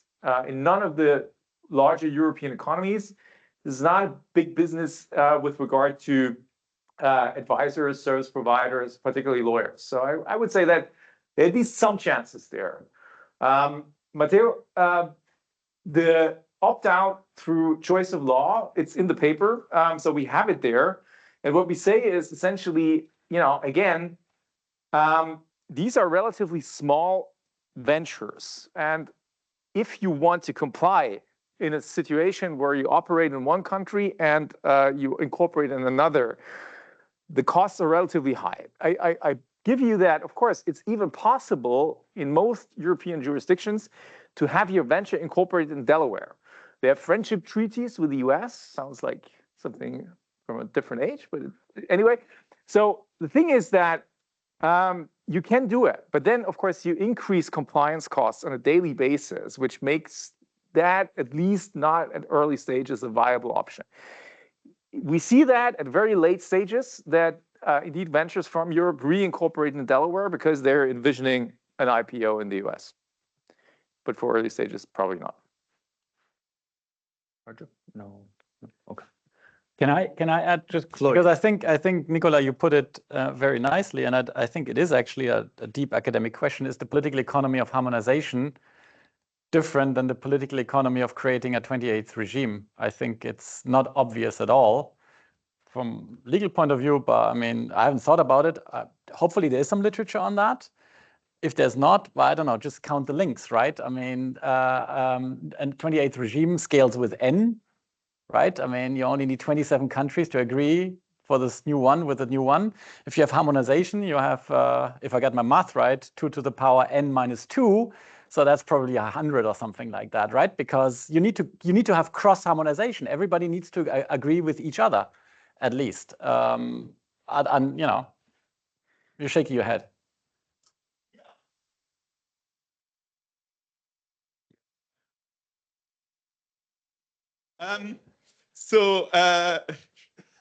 No, I think the model, if I were a political scientist, which I'm emphatically not, my model would be that the value for incumbents, notaries, is that they're the guardians of the national system. You have to go through them to build a company. That's just I'm not denying. And so if you replace the national regime with a harmonized regime, irrespective of the feature of the harmonized regime, this is an important point. They lose their guardianship, and I think this is identical if the replacement is through harmonization or through a harmonized regime. Not exactly identical. I know it depends really what you basically mean the with same harmonization, right? I mean, if there is a new thing that replaces everything else, and you call that harmonization, then that's equivalent to having like something outside that everybody kind of does. But in the process, if harmonization means to find a common denominator that everybody can agree to, then of course, you know, with 4 countries, you know, they need to agree with each other something different if they need to just agree on something new. But we can debate. I think it's not obvious that these things are that the political economy is the same. And then I guess there's. So if I may, so I think that this is an important point, because I think that what these people are after is sort of that they have a quasi-cartelized market, which is their national expertise. And once, of course, the regime is harmonized, the national expertise doesn't matter, because then the Italians and whoever has the same expertise and the same legal framework. And therefore, they all of a sudden face competition. And that's something that they dislike. And the 28th regime has exactly these features, except maybe that he can say, well, it's a choice thing. And maybe if it's not really supplanting the national regimes, then everybody gets their niche. I mean, so I know this doesn't really convince them. But the tricky thing is, and these people are, of course, aware of this, it's impossible to design a 28th regime without interfaces to the national regimes. And that, again, creates sort of frictions, because then they realize, oh, you know what? Then it will go ever further and further. And this is just a slippery slope that we're entering. So you get the pocket of venture capital contracting, but then people realize, yeah, but now we need a 28th regime for venture capital insolvencies. We need a 28th regime for venture capital whatever, labor law, which actually exists in some jurisdictions, venture capital labor law. So you know, I think you're pointing to a totally right point, but I would not necessarily brag about this too loud, because we have the hope that maybe we can just enter into the system like this. Alex, and then Lucas.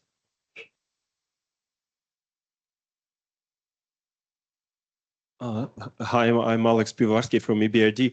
I have 2 questions. One to Roger about the magnitude of this impact of regulatory integration, because in Europe, we see that Europe institutionally is very aligned. So there's common legislation in most capital market financial sector areas, but we actually don't see as many M&As as you would expect. Like we saw an example of a financial sector M&A attempt that was killed.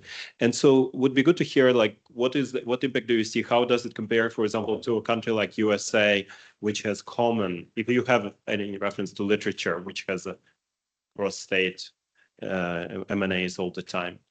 And then on the 28th regime, and this topic is very interesting, of course.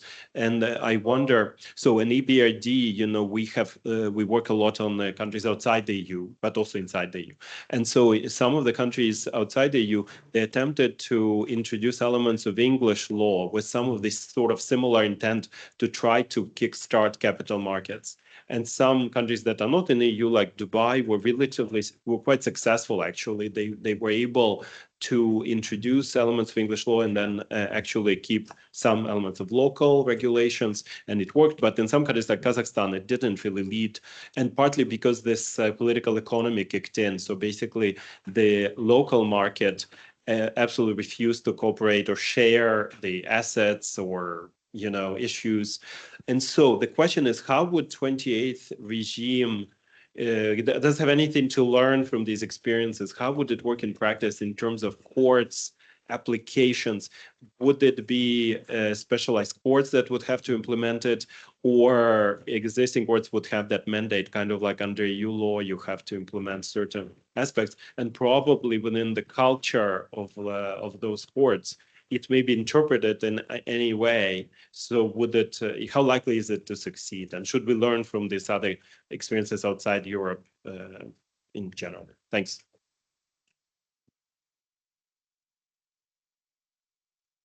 Yes, thank you. My question is for Roger. You mentioned the link between the increased cooperation and M&A, cross-border M&A. I was wondering if you'd expect similar effects on other forms of capital flow, either directly as a consequence of the increased cooperation, or perhaps just only because of a consequence of the increased M&A and spillovers from that. Thank you. Yeah, great. Thank you for the questions. So yeah, I do have prior work that's already published about different types of investment. This is like foreign direct investment. But I have a prior study on foreign portfolio investment, and I do find that there's about an 11% increase in cross-border ownership just in the equity markets generally. So I think in that paper it translated to about $11 trillion. So it was a pretty significant magnitude, which is a similar question to what I believe it was Alex was asking.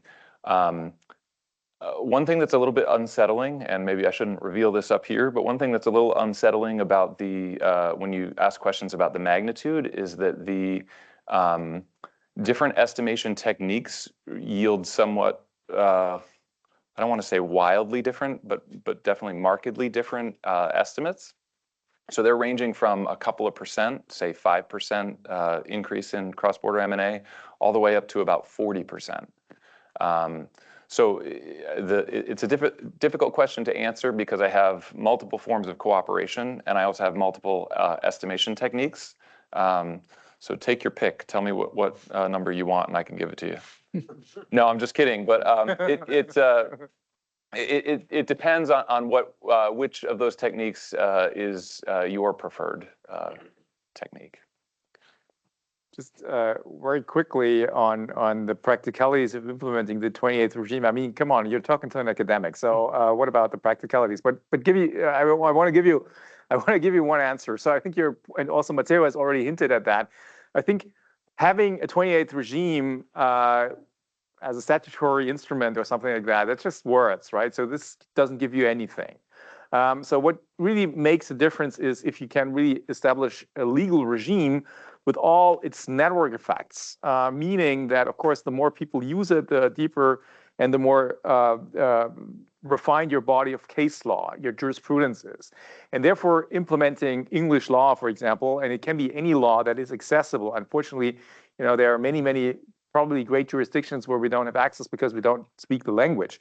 But implementing that also means that, of course, you're implementing the body of case law, and that is something that can drive success. So this is something and it will be a huge problem for a 28th antiseptic European regime, which comes in as a totally new thing, to really have the properties that can compete with national legal orders.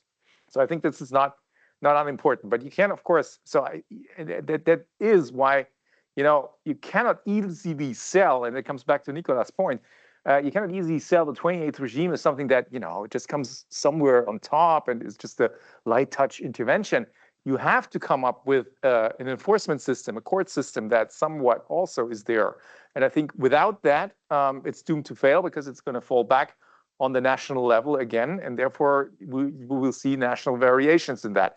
And that is something that we see in harmonization. We have fully harmonized parts of the law in Europe with significant national differences. So we've written about that in securities laws, that enforcement differs massively across jurisdictions, and therefore, 28th regime, full harmonization, whatever, it's not that easy. Okay, well, so Louis? May I ask you something? So yeah, of course. I have two questions.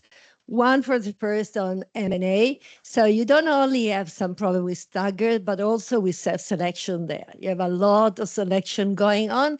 So I would rather suggest you also to look. I haven't seen the paper, so maybe you did it, okay?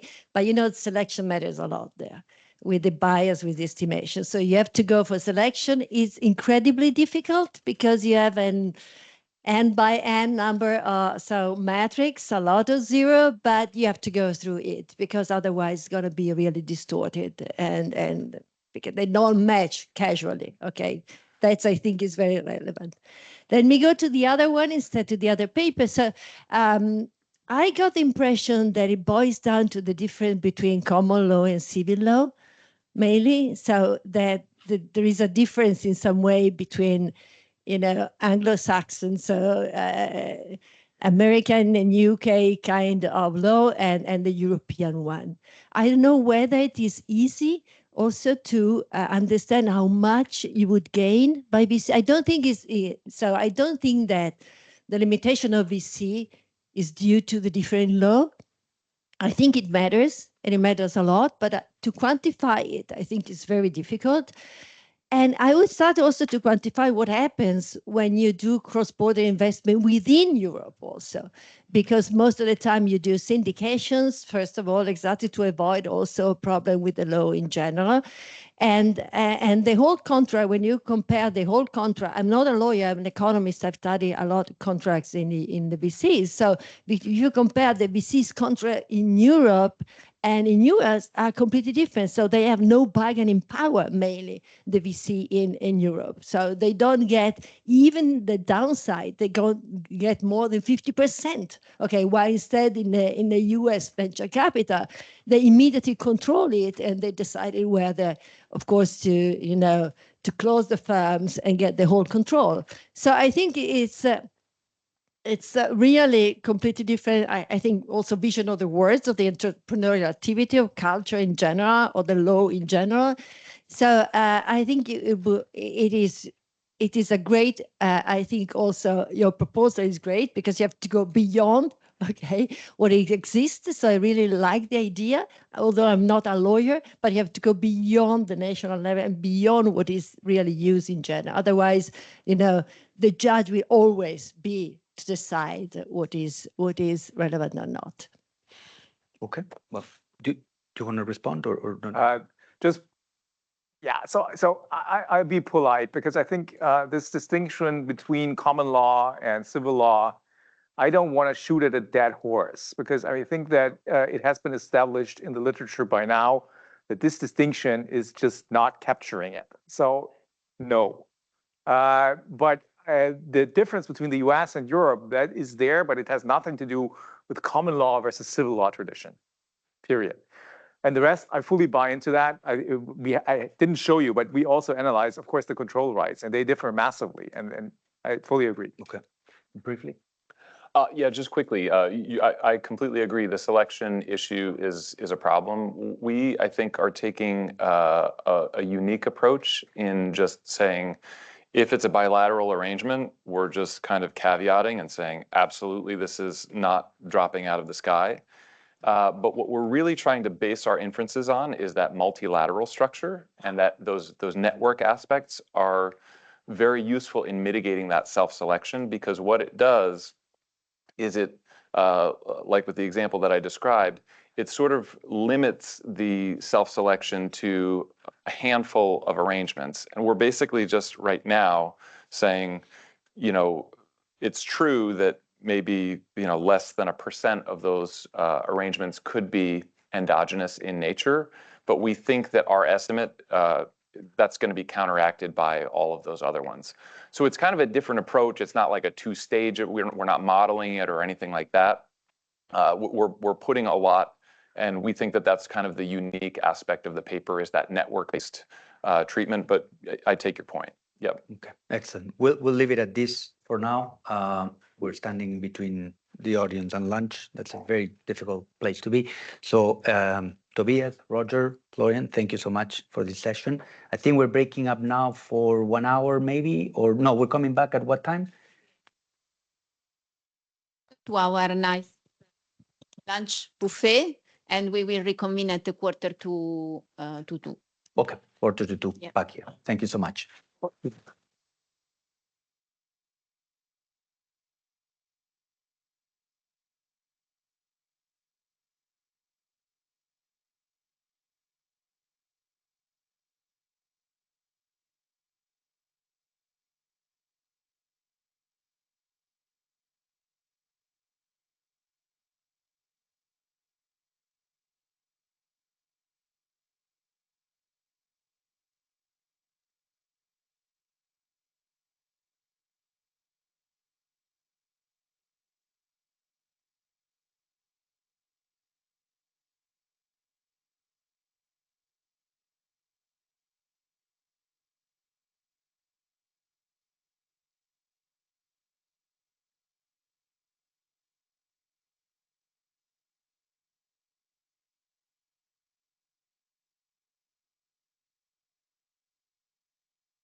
That's always the hardest.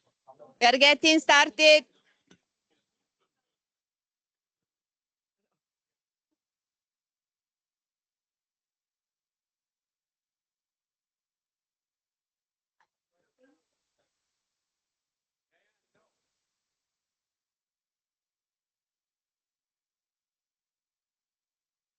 So as explained before, we are starting a bit earlier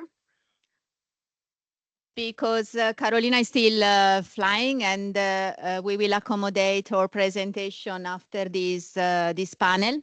So we are now starting session 2, which is titled Access to Finance for People. Thorsten Beck is chairing the session, and presenters will be Hannah Winterberg online. She will be connecting in a few minutes. Jean-Baptiste Cosset and Juan Soler. Commentator is Alex Pivovarsky. Great. Thank you very much. Welcome back, everybody. So we're going to shift everything around just to make it more interesting. We're going to mix things up because we're starting 15 minutes early. Hannah is not online yet because it's 7:45 in Washington, D.C. So we're going to start with Jean-Baptiste, who's going to talk to joint work with Camille Gele, talk about the benefits of diversification in the EU capital markets evidence for stock portfolio. I think that is a very relevant topic when it comes to the capital market union. Jean-Baptiste, over to you, please.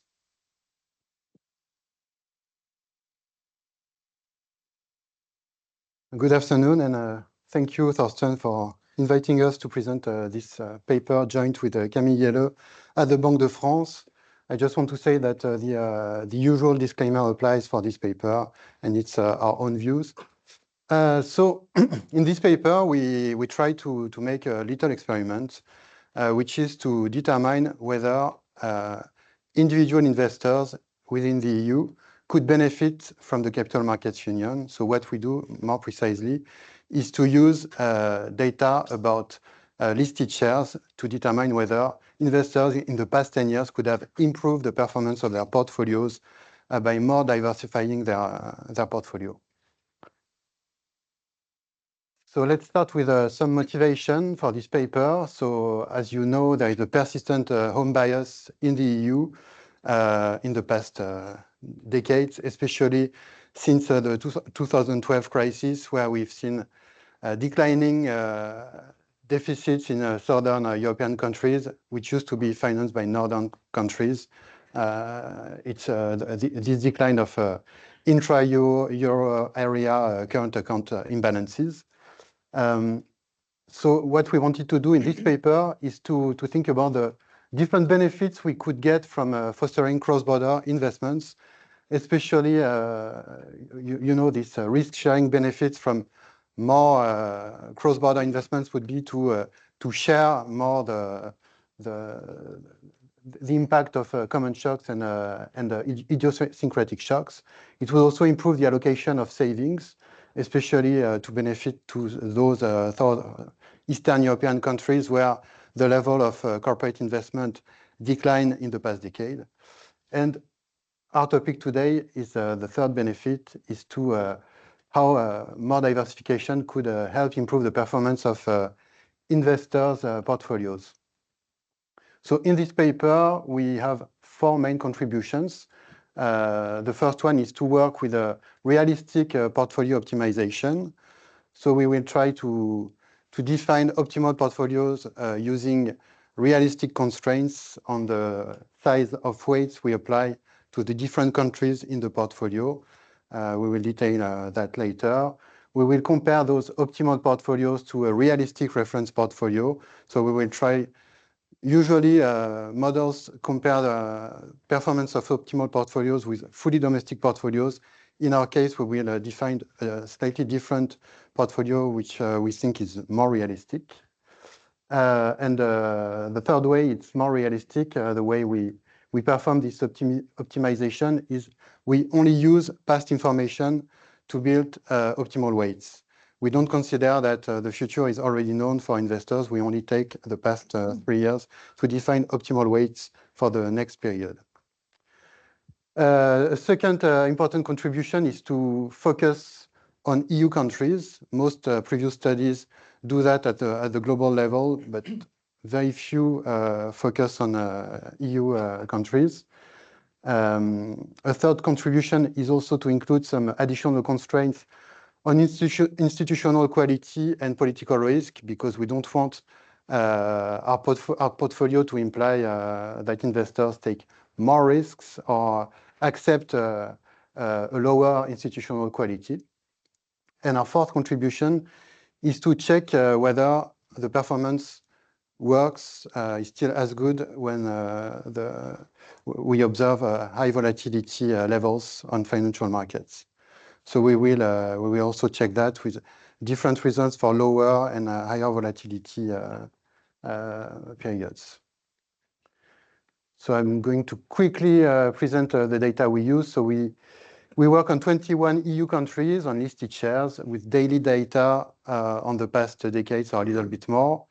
We use total return indexes, which include price variation and also dividends and capital repayments. Those series are mostly stationary, but in most cases, we also have not normal distributions. So we are going to take care of that in our estimations. And here you see the sources, which are globally the classical sources used for those studies. So to define the optimal portfolios, we have to make several important assumptions. So of course, our results are conditional to those assumptions. So it's important to discuss them a little bit in detail. First, we assume that our portfolios follow national indexes. There is no optimization within national indexes. So you optimize using the French index, the German index, and all that, but you don't optimize within the index. Second important assumption is it's only intra-EU portfolios which are reallocated, and we don't change exposure to the rest of the world, to non-EU countries. So it's an exercise which is limited. It's also because of the characteristics of those models. When you increase the number of assets in the portfolios, you reduce the power of those models. So we have to limit it to 21 countries. We assume risk-free rate, which is a classical assumption, to 1 month Euribor.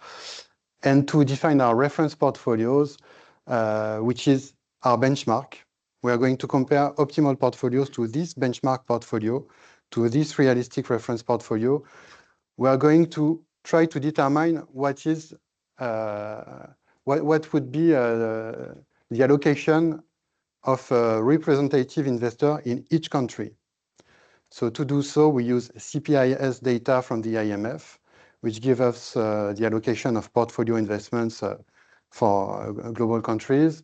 And we use then a 3-step methods to adjust for the role of mutual funds, especially in Luxembourg or in Ireland, because as you know, sometimes investors put their money in equity investment funds in Luxembourg, and then those equity investment funds are going to reinvest those funds in other equity indexes within Europe.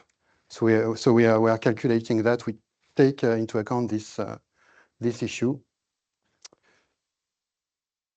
So the methods to define the optimal portfolio distribution, we use a mean variance optimization framework. And so basically, if you know portfolio maximization, we will either maximize the Sharpe ratio or minimize the variance of our portfolio. And the performance metric is mostly a delta Sharpe ratio, where we compare the optimal Sharpe ratio with our benchmark Sharpe ratio. So when it's positive, it means the optimal Sharpe ratio is higher than the benchmark one. So as we said before, we want to only use the existing information to perform the optimization models. So we use a rolling window approach, where we estimate optimal weights using the past 3 years, and then we use them for the next 6 months to define optimal portfolios for the next 6 months, and we compare those optimal portfolios for the next 6 months with the realistic one. And then we move and we roll forward this window of 3 years for the next 6 months period. As we said before, we have some non-normal returns. So we use bootstraps and tests defined by Ledoit and Wolf to take into account these leptokurtosis problems that we have there. And finally, we defined a wide set of portfolio strategies, some heuristic portfolios where you invest an equal share of your portfolio in each country, which is 1 on n, but also you can base that on the share of each country on total market capitalization in the EU or on the total GDP of the EU. Then we use also maximum Sharpe ratio optimization programs with and without constraints. And the constraints are mostly based on the size of each country in the total economy in terms of GDP or in terms of market capitalization. So doing that, you avoid to have like realistic extreme portfolios where you put everything in one country and you don't invest anything in another one. So what we do is that we set the constraints to be 5 times or 1/5 of the, for instance, market capitalization share. So for instance, if one country represents 5% of market capitalization in Europe, in your portfolio, you can invest up to 25% in this country. And you have also to invest minimum 1% in this country. So we put some intervals like this to make it more realistic. We do the same for minimum variance, and we have a internal, yeah, but the last model is not, doesn't perform very well, so I'm not going to present it in details. So let's turn to the results now. So with these models and with those assumptions, that's what we find. So here we compare maximum Sharpe ratios portfolios using constraints based on GDP in gray or based on market capitalization in blue.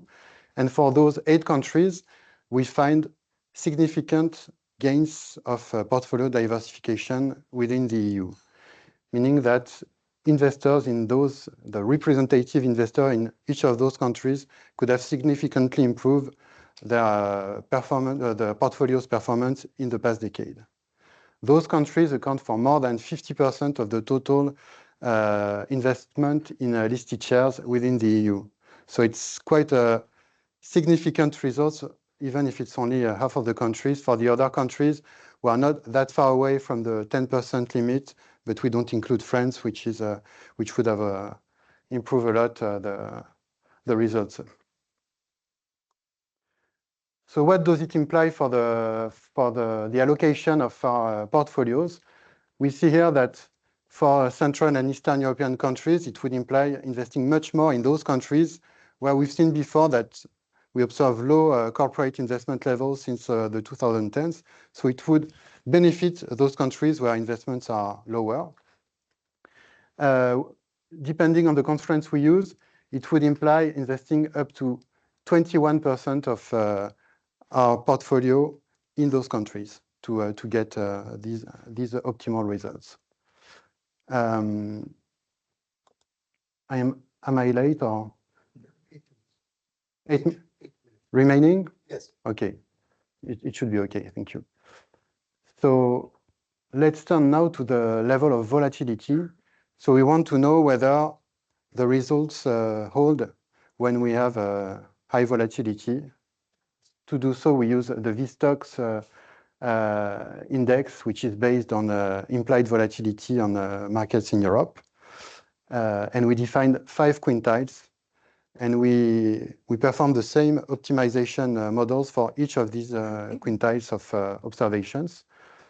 And what we see here is that the results are the gains are very limited or negligible for high volatility periods, but are quite high in low volatility periods. So our results hold mostly for low volatility periods. What we see on the next one, we can wonder why it doesn't work for high volatility period. It might be because we have higher correlations between the different indexes in high volatility periods.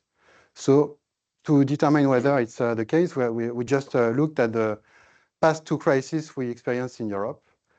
And what we see is it partially holds. We do have the same kind of results as in high volatility periods in the previous slide, but with some exceptions for Spain and especially and Poland, where we have more gains depending on the crisis, or significantly lower gains in Spain during the energy crisis. So finally, what we wanted to do is to also to determine whether investors would need to accept a higher level of institutional risk or a higher level of political risk by diversification, by diversifying their portfolios. So what we have done is to add some additional constraints on the average level of the institutional quality of our portfolios and on the average level of the political risk of our portfolio. What we wanted to do is to keep the same level of the same average level for the underlying assets in the portfolio. So what we find is the same results for Italy, Poland, and Spain. So it doesn't affect our results to add those institutional and political stability constraints. For Germany, it slightly reduces the gains, and it slightly also reduces the share of Central and Eastern European countries that you would put in your portfolios, meaning that probably the German investors today are a little bit more conservative than investors in Italy, Poland, and Spain. So to conclude, we find some significant diversification. We show that diversification gains are possible for investors within the EU, at least for listed shares in the past decades. We've shown with a realistic optimization process based only on past data, meaning you can replicate that in the future if you want, that up to 8 countries covering more than 50% of total EU investment in listed shares have improved their performances. Those benefits are particularly robust for low market volatility period. And the institutional quality and political risk constraints do not reduce gains, except for Germany, where it slightly reduces them. So basically, what we would need to reach those results, it would be to develop capital markets, especially in Central and Eastern European countries, because at the moment they cannot, they cannot supply the assets to meet the demand it would imply at the EU level.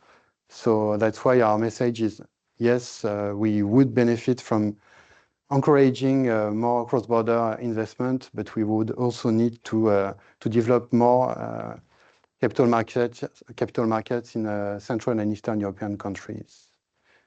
And I'm finished. Thank you for your attention.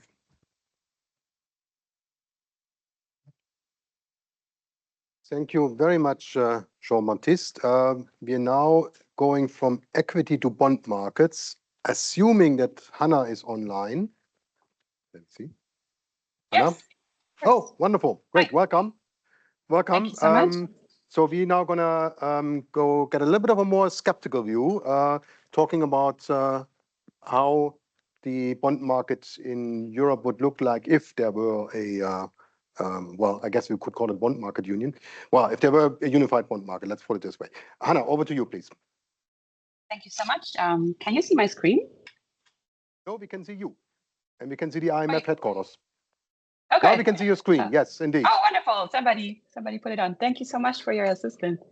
Yeah, thank you so much for the opportunity to present this work. And yeah, I hope it's not as pessimistic as it might sound, as you were mentioning, and it leaves some room for policy interpretations. Yeah, first of all, I'd like to apologize for not being able to travel. So I appreciate very much that I can participate virtually. And yeah, I'd like to thank you very much for that. And yeah, of course, the usual disclaimers apply. And yeah, I think that this work started with some observation that basically in Europe, if we compare the bond versus loan shares to the US, that's kind of a stark difference. Right? In Europe, about 15% of debt funding is bonds, whereas in the US that is more than half. And given that these are both kind of developed economies, it's a bit surprising that the difference is so huge, although it's also a well-known fact. And then if we dive into this a little bit more, there are other kind of structural features that differ. Another one comes to mind, which is the distribution of firms. And one way to plot kind of the distribution of firms is by firm size. And here kind of two stark differences catch the eye, in particular on the extremes. So what this chart shows you is basically just a share in total employment, how many people work in firms of certain sizes.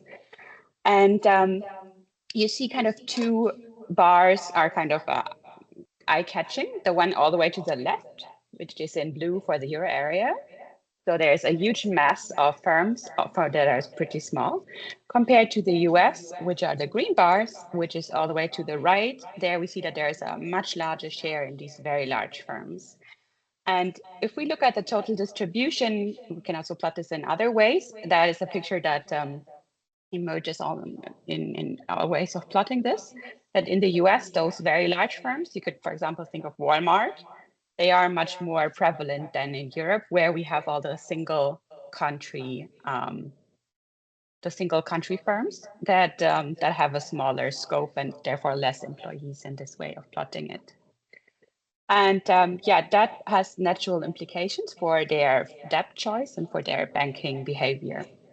But of course, there are also differences in the financial market settings, which I will talk a bit more later about. What comes to mind is the fragmentation and the reduced liquidity and maybe market depth that could follow from that.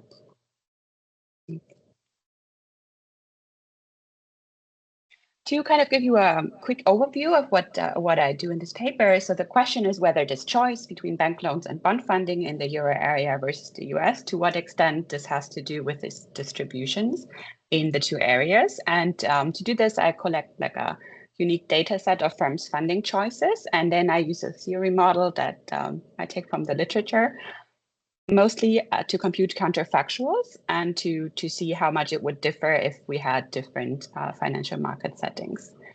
And what I find is that this higher utilization of bank funding, the 85% in the pie chart to the left, this is driven by permanent structural features to a large extent, but of course also by different financial market settings. And this kind of weighting of the two is the main contribution of the paper. And if in kind of a hypothetical way of thinking about it, if euro area firms would suddenly wake up to the US financial market, then kind of their funding share would still be significantly more prone to bank loans than the total macro view of the US, just because the firms are kind of different. And yeah, that's the aspect of it that I call natural bank reliance. So it's kind of natural for them to rely more on banks, given that the distribution is different. And yeah, in terms of a policy implications, I think like securitizations and things like that are interesting aspects to think about. I think I'm going to be very quick with this in the interest of time. So yeah, I think an important part of the contribution is kind of this work on the data, given that the private firms are an important role, as you've seen in this distribution chart. And many work on this bond versus bank loans has relied on things such as capital IQ, where these are not so much covered. And in this work, I try to make an effort to weight those firms according to their census data share, where we can be relatively certain that this is approximately the right amount of private firms. So to reweight that in order to come up with a distribution that is closer to kind of the one that we are probably observing. And then it's the first kind of counterfactual discussion of this funding choice. So how does this data look like? So what I do is I use Orbis, and then I combine this with bond data from Refinitiv. So we can be relatively certain that this is more or less the universe of tradable bonds. And in total, over this whole time period that I'm considering, there are about 300,000 bonds. And then at each point in time, I match this to the conglomerate or the company that this has issued this bond. And then I account for things such as prepayments. And from that, I figure out how much bond debt this firm might have. And yeah, that kind of entails the difficulty that those two sources need to be matched over time, and their kind of conglomerate structures might change. So that's something that I take into account. And yeah, and then in an extension, I also look at which primary bank they have, see if this has more to do with kind of regional or small banks. What happened now? Okay, so how well does kind of this data cover the two areas? So what we can look at is either revenue or employment. And it covers about 2/3 of both of these measures for the euro area. So the blue line is like the census, the economic macro observation, and the orange line is the total of the data in this data set. And if then the final compiled data set in the aggregate over time, that shows a bond funding share of a bit less than the difference that I've shown in the pie charts at the beginning. So maybe to start here with the blue lines, which is the euro area. If there you see the dashed, that is kind of the observation and census data, and it compares to the blue line in the observed compiled data, and it still overshoots it a little bit, given that although they are more private firms than in other data sets, the very, very tiny firms are still underrepresented. And then for the US, again, the dashed line would be the census data observation, and a solid line is the data in the data set, and that kind of undershoots it a little bit, because there are things such as commercial paper that are not really tradable, and they are not in this Refinitiv database. So I think one way to think about this is that they are kind of a little bit in between a classical bond and a loan. And yeah, that's why the difference is a bit undershooted in the data set. And thinking about what that means in terms of comparative statics, that would make an even larger difference compared to the historical observation. So what kind of drives this difference?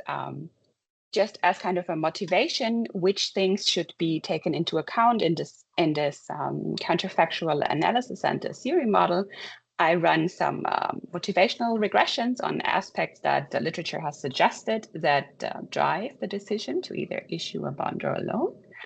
And we already talked quite a bit about the fixed asset share, about the firm size, and then I also look at the fixed asset share and some other aspects. And finally, the financial market structure is something that will also appear in the model. And yeah, in this kind of purely thought as a motivational regression, it shows that size is a very important factor. We can measure size either by total assets or by employees.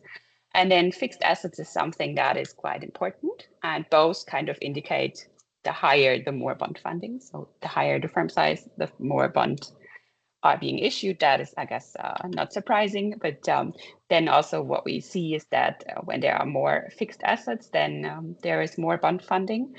And that suggests kind of that there are some maybe information asymmetry topics that might be alleviated by fixed assets. And that is also a feature that will show in the model that I'm going to discuss. So how does this kind of firm size compare to the bond share? And why is that something that will be beneficial to use compared to total assets? So I guess many people would first of all think of like the total assets as kind of the firm size. Using the employees has one important benefit, which is that we can compare this to the census data. So I can with relative certainty know how many firms there are in a certain size category, because we know how many people work in these groups. And this is basically what this chart shows. So if you start from the left, you see that very small firms have a very low bond funding share. That's kind of the y-axis. And then the size of the circles indicates kind of the importance in terms of how many people work here. And in Europe, or I should say in the 6 countries that are in this sample, there we see that this is a very large blue bubble. And it indicates that there are many people working in firms of this size, but the bond funding share is pretty low. Then as firms get bigger, we see that somewhere around maybe 300 in the US, they start to have bonds. And there are certain bubbles that have really strong weight, like those very big firms, like the Walmarts and the General Electrics and these kind of firms. They have a very large bond funding share, much higher than 50%, and they have a large number of employees. While in Europe, kind of the cutoff where it starts seems to be further to the right, and then it also doesn't increase as much. And yeah, so we see kind of 2 aspects here. The first is this structural feature, that there are more firms, more employees in firms of the large size in the US. But we also see kind of a hint for the different financial market structures that the cutoff is further to the right. And what I did now is kind of I tried to look at this as aspects for a model to discuss kind of the importance of the 2 aspects. And yeah, in order for this to be possible, I need to make some assumptions that this stays the same. So what I assume for this work is that the firm size distribution doesn't change. And of course, that is something that we can discuss, and maybe in a couple of decades, also endogenously when financial markets change, we can see that the firm size distribution might change. But what we see is that at least over the last decade, the change wasn't happening. So it's probably something that if it moves, it will move slowly. And yeah, so that is necessary in order for the model to, what has happened? In order for the model to represent, to have an equilibrium and to represent this in a certain way. So why, after we have seen the firm size, why also other features? And here, I would like just to compare 2 industries as an example case. So what we are seeing is, for example, the like recycling industry and kind of professional services, they are more or less kind of the same on average, firms in these kind of industries. But then we see that the average bond share seems to be quite different. And yeah, another aspect that can be included here that gives more explanatory power is the fixed assets. So we see that the recycling industry has kind of a higher share of fixed assets. And that is something that I would want the model to represent. And yeah, that is also something that's strongly related to the firm's industry and something that we can think of is somewhat constant, or at least something that only changes slowly. And yeah, in order to represent this, I looked at the literature and considered various models of banking and corporate finance, which one could represent these observations well. And I found one from Becker and Josephson published in the RFS that really nicely works with this setup and comes up with structures that will lead to similar outcomes. And the main mechanism here is that banks kind of capital costs increase in loan size and so per unit. And then there are kind of bankruptcy procedures. And when there are bankruptcy procedures, then there is firm value lost. And banks have a better power in helping bankruptcy procedures to be quick or finding out-of-court solutions. And that helps them in avoiding this kind of loss. And at the same time, firms that have fixed assets, they are less prone to having big losses due to such drawn-out bankruptcy procedures. And that's kind of the trade-off that leads to a different equilibrium for firms of different sizes and different fixed assets, and for their choice between bank loans and bonds. And what the model does is it comes up with something that looks very close to these distributions that we saw. So small firms are exclusively served by banks, And then this bond funding share increases in its size and in the fixed asset share. And then this model has parameters, which I estimate based on the EU sample or Euro area sample and the US sample. And these parameters, they represent different financial market settings. And I then use this counterfactual to these parameters to compute a counterfactual to discuss like how could the distribution look like in Europe if we would use the US parameters. So in order to say something like, okay, if those Euro area firms, they would be subjected to the US financial system. And I guess in the literature, typically the US financial system is seen as better. But yeah, I don't want to make that judgment. Just that if we have the same setting, then a counterfactual choice of funding comes out. Okay, so how well does the model fit the data? So if, again, in this chart, the dashed lines are the observed values, and in the solid lines, then the model shows the fitted values. And yeah, so what we see is that the model closely resembles kind of the difference in between the two levels in Europe versus the US. We see a very small pre-trend that's increasing, and that has to do with CDS prices in this time period, because I used the CDS prices to come up with the probabilities of default that are used in this model. And they do play an important role because small firms might have a higher probability of default, and therefore they warrant a higher interest rate. And yeah, that explains this pre-trend. And then in the rest of the time period, I think the difference nicely matches what we observe in the data. So if now I do this, what I mentioned before, this switching of the parameters from US and Europe, then there are two ways this can be done. In this kind of plot with the bond shares and the firm size, we saw the two aspects. The one was that for a given firm size, they would issue more. And then there was this aspect that the cutoff was further to the right for the US. So the, let's say, critical firm size after which they would start to issue bonds, that was higher for the US. So that kind of allows to draw two different comparisons.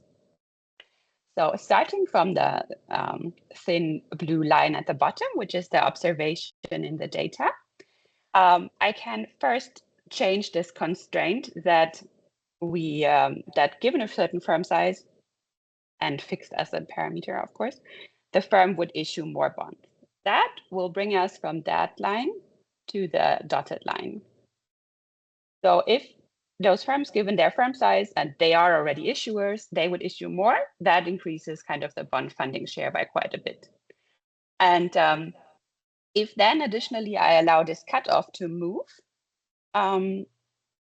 meaning that in the Euro area also smaller firms would start to issue bonds, then that would bring our aggregate kind of market situation up from the dotted to the dashed lines. And yeah, so I think that means that if we look at the total difference, about 1/3 to about half of the difference of those two observations, so about the different usage of bonds in Europe versus in the US, that is explained by the different financial market, 1/3 to 1/2 is by the financial market settings, and the rest by the different structure. And again, I would highlight that this is conditional on the firm size distribution staying like it is. And I think that for the short to medium run, that is something that is hard to change. But of course, in decades time, it can strongly shift, and then that would lead to totally different results.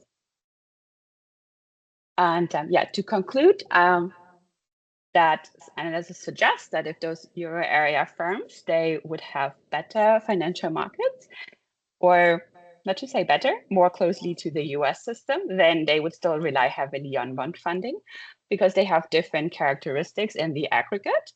And this difference, this increase that we would see from market-based funding from bonds, that would mostly come from large firms, because those small firms, they are not necessarily interested in issuing bonds. And those small firms would still continue to rely on bank funding. And then just by this weighting of how they are distributed in the two economies, they would still make up a large part of kind of the aggregate pie of funding. And yeah, I think I would not necessarily call that pessimistic, because I think that when the markets would offer more bond funding, then already like a small increase is something that is very that is a development to applaud, because it's an uphill battle. There are much more small firms for which it's much harder, and yeah, and that's what makes it a bit more difficult. And I think it also highlights that there could be a big role for aspects that improve banks' access to markets as kind of an intermediary between those small firms and capital markets.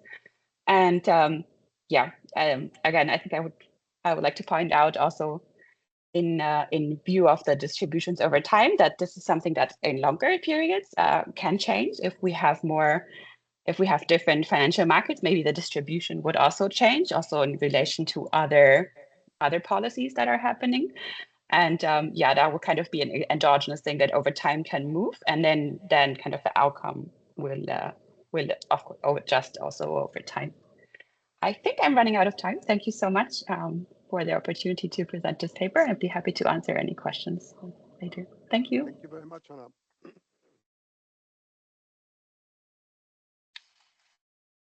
Thank you. So we've talked about equity market, we talked about bond markets. Now we're going to talk about policy. And I have next now Juan, who's going to discuss a little bit what policies do we actually need to achieve the capital market union, savings investment union, whatever we want to call it. Very well. Juan, over to you, please. Thank you. I think that this work now sits very well with the previous two papers. I want to present some work that we did in-house here at the ESM under the auspices of Nicoleta. And this is work carried out by co-authors Lucas Cascarelis, who's sitting over there. Please raise your hand, Lucas, so everybody knows who you are, Matthias Krutkowski and Arne Kunt. So why do we need another paper on CMU? We started with this question. And to answer that, let me take you back to the context in which this paper was generated, which is 2004, 2005. You will remember that during this period, there was a renewed focus on the Capital Markets Union, which eventually the European Commission rebranded as the Savings and Investment Union. There were three very high-level reports that identified large investment needs across the European Union, the Letta, the Noyer, and the Draghi reports. These provide a very good background on this project. But not only that, also the needs for the EU's strategic autonomy continue to grow. I don't need to expound on the geopolitics that are developing on both sides of the Atlantic, but just casual look at that just argues for a need to redouble efforts on EU's strategic autonomy. Now, so far, the efforts on CMU, as Tortens was telling us this morning, this might be the third time that we attempt something like this, have been focused on top-down solutions, providing those kinds of solutions. And the effort has been on harmonizing laws, frameworks, setups, harmonizing regulation, unionizing or harmonizing as well supervisory frames and so on. We wanted to bring a different contribution from the ESM. And in a nutshell, what we do is we propose measures to mobilize higher retail investments while safeguarding financial stability, which is a key or the core aspect of our mandate. So this is why we have another discussion paper or another paper on the CMU. So the paper makes contributions in three areas, bringing a diagnosis and then making policy recommendations based on that and on those diagnoses. The first area where we try to make contributions is we argue that well-designed incentive schemes and pension reforms are needed in order to expand the range of financial vehicles available to households, to retail investors across the European Union. And especially we focus on equity and equity-like instruments. So you will see that a lot through the presentation and in the paper, which I hope you read. That's chapters 1 to 3 of the paper. We will also make a very strong case that there's a need to boost cross-border retail investments in the European Union. Jean-Baptiste's paper speaks to that as well. So that's more evidence conducive to this argument. And this is needed to reduce financial fragmentation and increase financial stability in the euro area. And the third area where we make a contribution, and again, this speaks to Hannah's paper, is we need to revive securitizations. This is a way to widen the access of corporates to credit markets and to attract a broader investor base. So notice that when I said what's the contribution of the ESM, I used the word mobilize retail investments. And that word is chosen with purpose. When you say I want to mobilize an army, you are conveying the idea that the army is there. It's not ready, but it's there. You're not saying I'm going to create an army. So when we say that we want to mobilize the retail investments, we're also saying that the money is there. The retail money in the European Union is there. Why do we say that? Because European consumers, if you look at their profile across different countries, they're wealthy and thrifty. They have relatively high saving rates and they have relatively high wealth. The problem, though, is that they allocate these savings very conservatively. One way to look at this is if you look at the share of deposits and currency that they hold compared to other jurisdictions. And that's the chart on the left, where you see that in the European Union, household deposits and cash holdings account for almost 40% of the financial wealth of families. So European households sit on large cash buffers compared to the US, which may be extreme with only 13%, but also compared to other European countries like the Netherlands, Denmark, and Sweden, where cash holdings are relatively low as well. Now, another important aspect, and I need to talk about this to set up this stage about European households, is that this financial wealth is unevenly distributed. If you look at the wealth distribution across different instruments, and now I'm referring to the right-hand side, you see that most of the wealth in financial instruments is held by the top 10% of the wealth distribution. The next 40%, which is the yellow segment, holds less, and then we have the bottom 50 hardly participate in these financial markets. They do participate in deposit markets, that's the banking aspects of society, and they do have also housing wealth. But in the other segments of financial markets, their participation is fairly reduced. This needs to change if we want to have a comprehensive capital markets union that works for everybody. So in the paper, then we move on and talk about tax incentives. We think that these need to be redesigned, recalibrated, reconfigured, or whatever word you want to use, in order to increase penetration of households into capital markets across the EU. Of course, the other side of designing these more generous tax incentives is the fiscal cost, and we look at both. The table on the left looks at 3 different types of investment savings accounts. We chose France, Italy, and Sweden, and the table looks, and the paper expounds on this, looks at the different design features of these accounts. Our preferred one is the Swedish design. It's a design that has less restrictions, and so it has led to a higher penetration as measured by the share of GDP of these investment accounts. You see it in the bottom row. So there's been a lot of take-up since these type of accounts were introduced in Sweden. You may say, well, that might be very expensive. We look at the fiscal cost of this measure, and we see that even though there was a little bit of an uptick, you can see that on the right-hand side, it was not so visible. The reason why is a type of Laffer curve argument. So those that participate will do cost more for the state, but by increasing participation, the state would also levy more taxes. So you have both arguments there.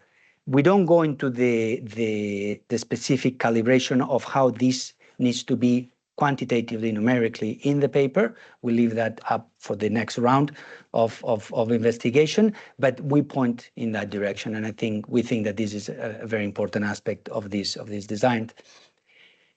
Now, we also marry the discussion on pension reform with CMU, with capital markets. In our view, retirement savings should play a bigger role in the CMU.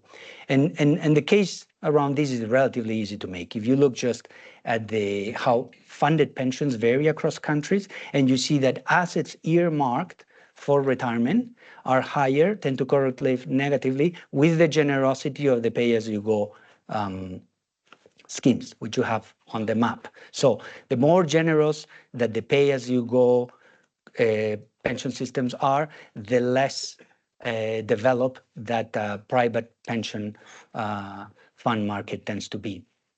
Again, we identify this as an area where policy action is needed, and the paper provides specific recommendations on that, right? This is another chart that speaks to another pair of charts that talks about that. Household wealth is higher in countries with less generous pay-as-you-go schemes, and also the lower generosity of these schemes has resulted or is correlated with much higher stock market capitalization. You can see that in the far right of the charts, where you have Sweden, Netherlands, and Denmark, which are perhaps the poster children of this type of argument. Of course, when you present a chart like this, you always have comebacks. Somebody saying, "Oh, but I am from Ireland, and Ireland is not the case," or "I am from Germany, Germany is not the case." You can see in Ireland and Germany that, especially on the right-hand side, that they provide a little bit of a counter argument to this. But this is to say that the devil is in the details of how you design these pension system reforms. And again, the paper addresses a lot of those concerns, and what we want is to generate that discussion. We've also looked at the nature of cross-border investments, and our findings go pretty much in the same direction and line as Jean-Baptiste's paper was showing. It was striking to us to discover that direct cross-border investments are remarkably small for a 25-year-old monetary union. 25-year-old, I think you can say this is a young adult. I have 3 children. I hope that by 25, they're fully developed. You would expect the same with the monetary union that has been going for 25 years. And you can see the relatively low level of direct cross-border investments on the left-hand side. If you look at the yellow bar, this is the percent of consumers or households in the EU that have a cross-border investment. Okay, and let's focus on the bar for the EU, which is the one on the far right of that chart. Right, only 4% of those households have a direct cross-border investment. If you compare to the percentage of EU households that have a cross-border bank account, you see it's 16%. So if you have 16 on the liability side and 4 on the asset side, it's hard to argue that this home bias is balanced, that people are domestically oriented. Because if they were just purely domestically oriented, they would be oriented on both sides of the balance sheet. So there is something else that is not adding up in our view. We also look at the destination of the investment funds in the EU. We see that of those investment in the space of investment funds, the one that labeled themselves as international, In fact, most of the international investment is not in another EU country, is actually in a non-EU country, which is something that is somewhat alarming as well, mostly the US. So European international investment funds, say you find one that's sitting in Spain, you would expect that international Spanish investment fund to be investing abroad a lot in France and Italy. Well, no, most of the money is invested in non-EU countries, mostly US. That's another thing that doesn't jive well for a 25-year-old monetary union that aims to have a well-integrated set of capital markets and banks. And then the last chart, this is the last aspect I'll cover on cross-border. We looked also at the portfolio allocation of those investment funds within the EU. So forget about the non-EU part. And the chart, I want you to focus on the blue dots, especially for the far right again. The blue dot is showing you the Herfindahl index, which goes between 0 and 1. 1 means it's a highly concentrated investment strategy, meaning not diversified at all. 0 is very diversified. The dots sit between 0.3 and less than 0.5. Herfindahl indices are not a metric that we're used to dealing with normally. So let me translate these numbers for you. The dots are telling us that these investment funds invest in at most 3 or 2 other jurisdictions. So that's not a lot of cross-border investment for internationally oriented investment funds. I'll say it again, I'm not sure, maybe I tripped over my words. So you have an international fund that has a vocation to invest in other EU jurisdictions. At most, they invest in 2 to 3 other countries. That's not very internationally diversified. 5 minutes, okay. And then the last part of the paper, last chapter, we want to, because this is a project on capital market unions, there's a parallel process or project in the EU on banking union. How do you marry the two? For us, there's a way of making banks part of the capital market solution, and that's via securitization. Again, that's a nice link with Hannah's paper. This chart here is a little bit of a paradoxical chart because we're showing you a comparison of the US and Europe to tell you that you shouldn't compare the US and Europe. In fact, if you look at securitization levels in the US, removing agency, that's Fannie and Freddie securitization, which are a very specific characteristic of the US, which we don't have in Europe. If you compare that to the EU securitization levels, adding corporate bonds, which are covered bonds, which are a type of European style securitization, you see that the two markets are not very different. But that's because these two are mostly focused on housing. And we don't think that that's where the need for reviving securitization lies more squarely. In our opinion, it has to be more geared towards SMEs. Again, Hannah's paper. Why SMEs? Because the SMEs are the backbone of the European economy. They drive developments in job markets, in innovation, in long-term growth. They're harder to securitize, so there might be a need, and we make that case, their argument, of providing a EU securitization platform where their design features that merge the risks in an appropriate manner. Inspiration can be found in country experiences like the Hellenic platform in Greece and the GACS in Italy. And again, I would invite you to explore the paper and the aspects that we delve into there. Finally, we put here together the 3 blocks of policy recommendations. The paper has a more expansive table, I think we ended up with 14 policy recommendations or more. I don't remember. You can find them there. But basically, the 3 buckets, in our view, are geared towards fostering greater retail participation, boosting pension and savings and investments. That's, again, a long-term view of capital market development. And third, continuing to make banks part of the capital market capital markets union solution. These are not two separate projects. Banking union, CMU, they can be married relatively, and they should be married relatively easily. Done. Wonderful.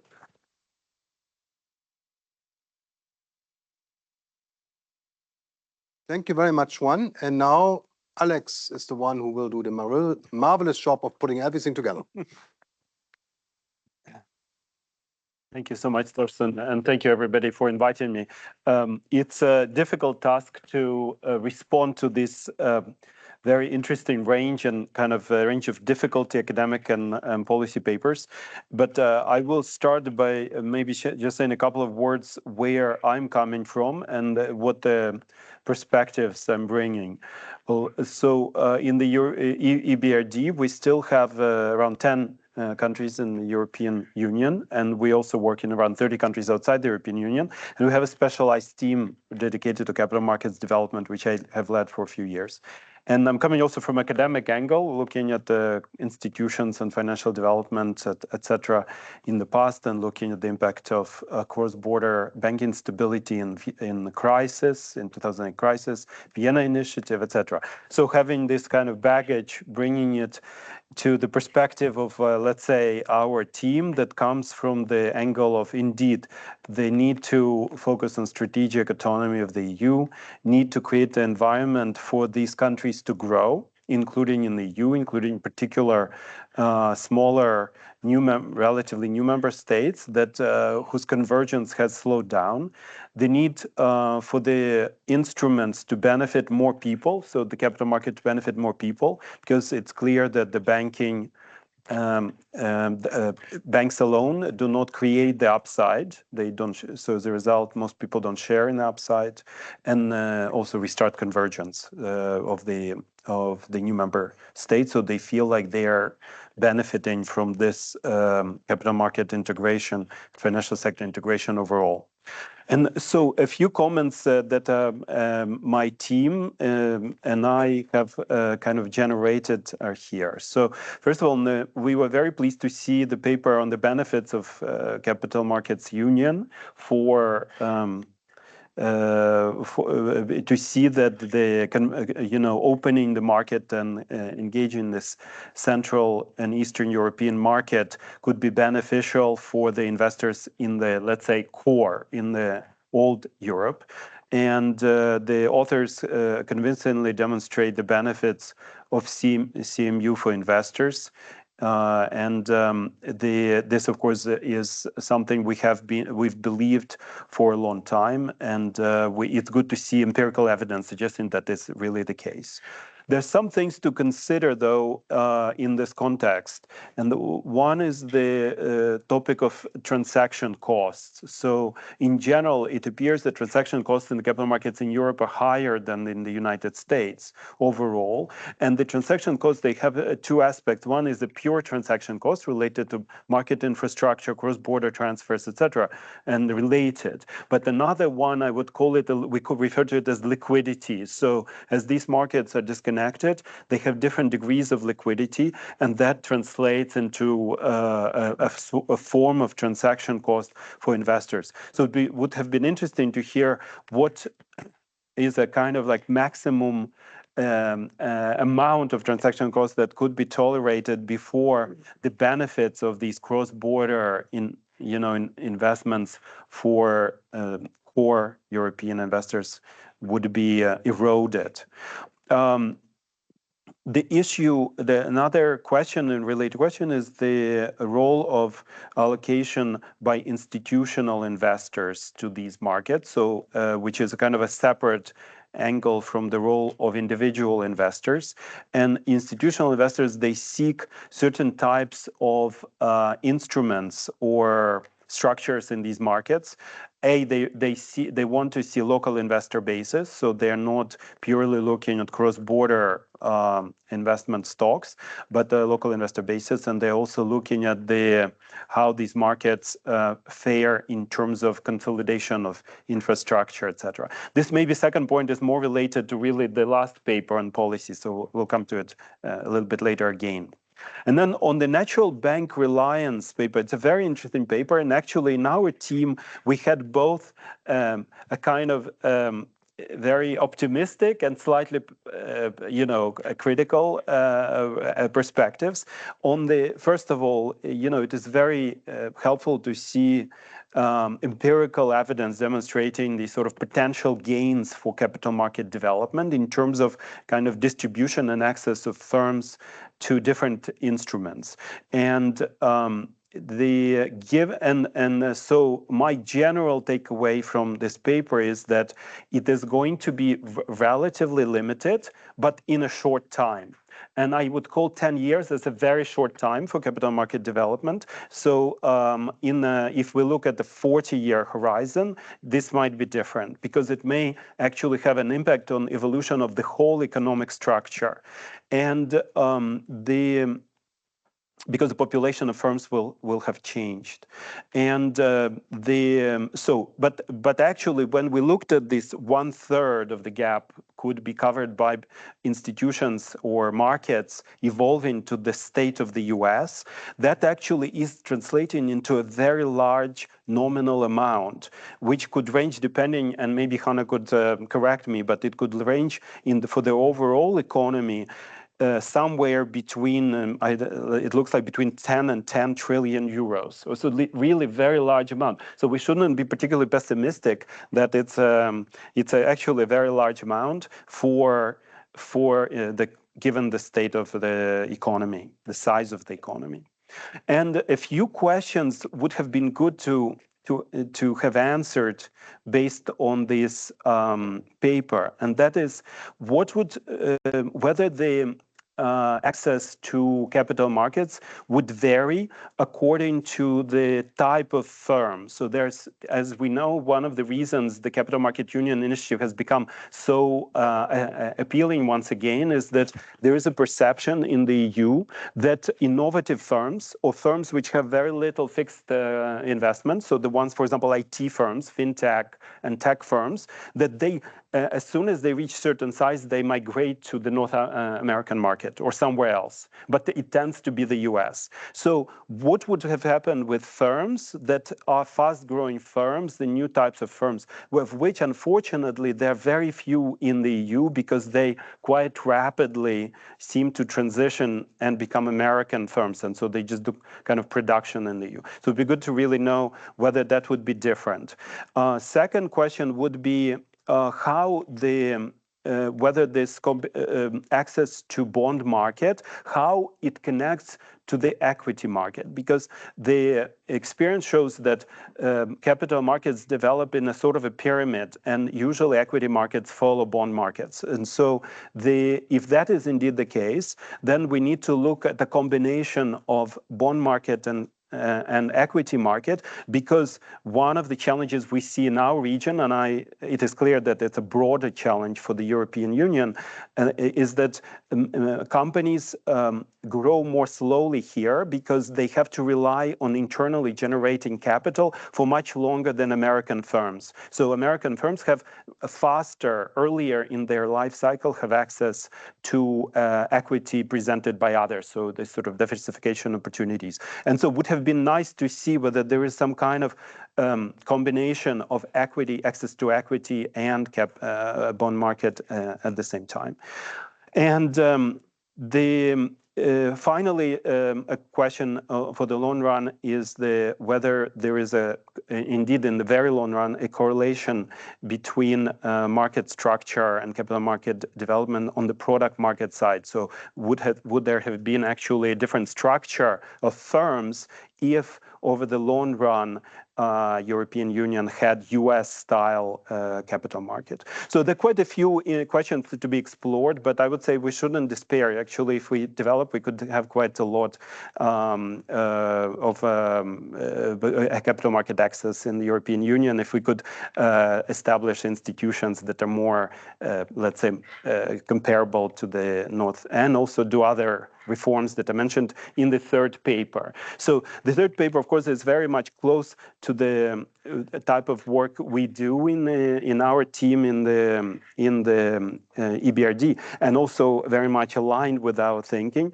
And there are a few things that probably coming from the emerging Europe, some thoughts we have that may be of value to consider. But for a moment, maybe I will come back to the paper on natural bank reliance. There's one other topic, and that is how, if we were to look inside the European Union, we see that there are different types of market structures. For example, in countries like Italy versus Sweden, would have been good to know if Italy had Swedish type of market and market access, what would have happened in Italy as well? So that could also be interesting. Maybe it's because the gap seems to be quite significant in the state of capital markets. And again, come back to, in particular, to equity, because it appears that Swedish companies are have much better access to the equity markets. And so finally, the third paper, so very interesting and very goes quite in depth in terms of exploring different types of solutions that are in a way homegrown and actually very much could be replicated in some of our countries, and some of them even outside the EU as they begin either the new future member states or even further afield. There are several thoughts that we had in our team. One, indeed, as I mentioned already, looking at the infrastructure for markets and in the context of transaction costs. So how high are the transaction costs? We've done some studies. So they were kind of regional studies, not focusing on the whole of Europe. In fact, just in the neighborhood, and for example, in the Western Balkans, to Serbia and Albania, etc. And we saw that obviously very significantly high transaction costs, in particular, if you compare to countries that like United States or UK. So it would be good to really focus a little bit on this topic. Related to that, indeed, the topic of liquidity, because the markets being disconnected, some of them have very low liquidity. Second, the topic of pension reform. So in several of our countries, pension reforms were recently reversed. So Poland, Hungary, and in some of the Baltic countries, this is even unfolding as we speak. So it would be good to reflect on what happened there, why this led to these reversals. Because obviously we need to learn these lessons to make sure that we don't repeat them again. One of the issues, it seems, with these reversals was related to, indeed, fiscal accounting, sort of transition costs. Another, possibly the timing of these reforms, they happened to take place just before the great economic crisis, when interest rates collapsed for a very long time. And so they did not yield the type of return that was hoped for. And finally, I think in some of these countries, the regulations were such that they were extremely risk averse. So they were not allowed to invest into higher yielding instruments, partly with the idea of protecting investors, but actually in practice what happened was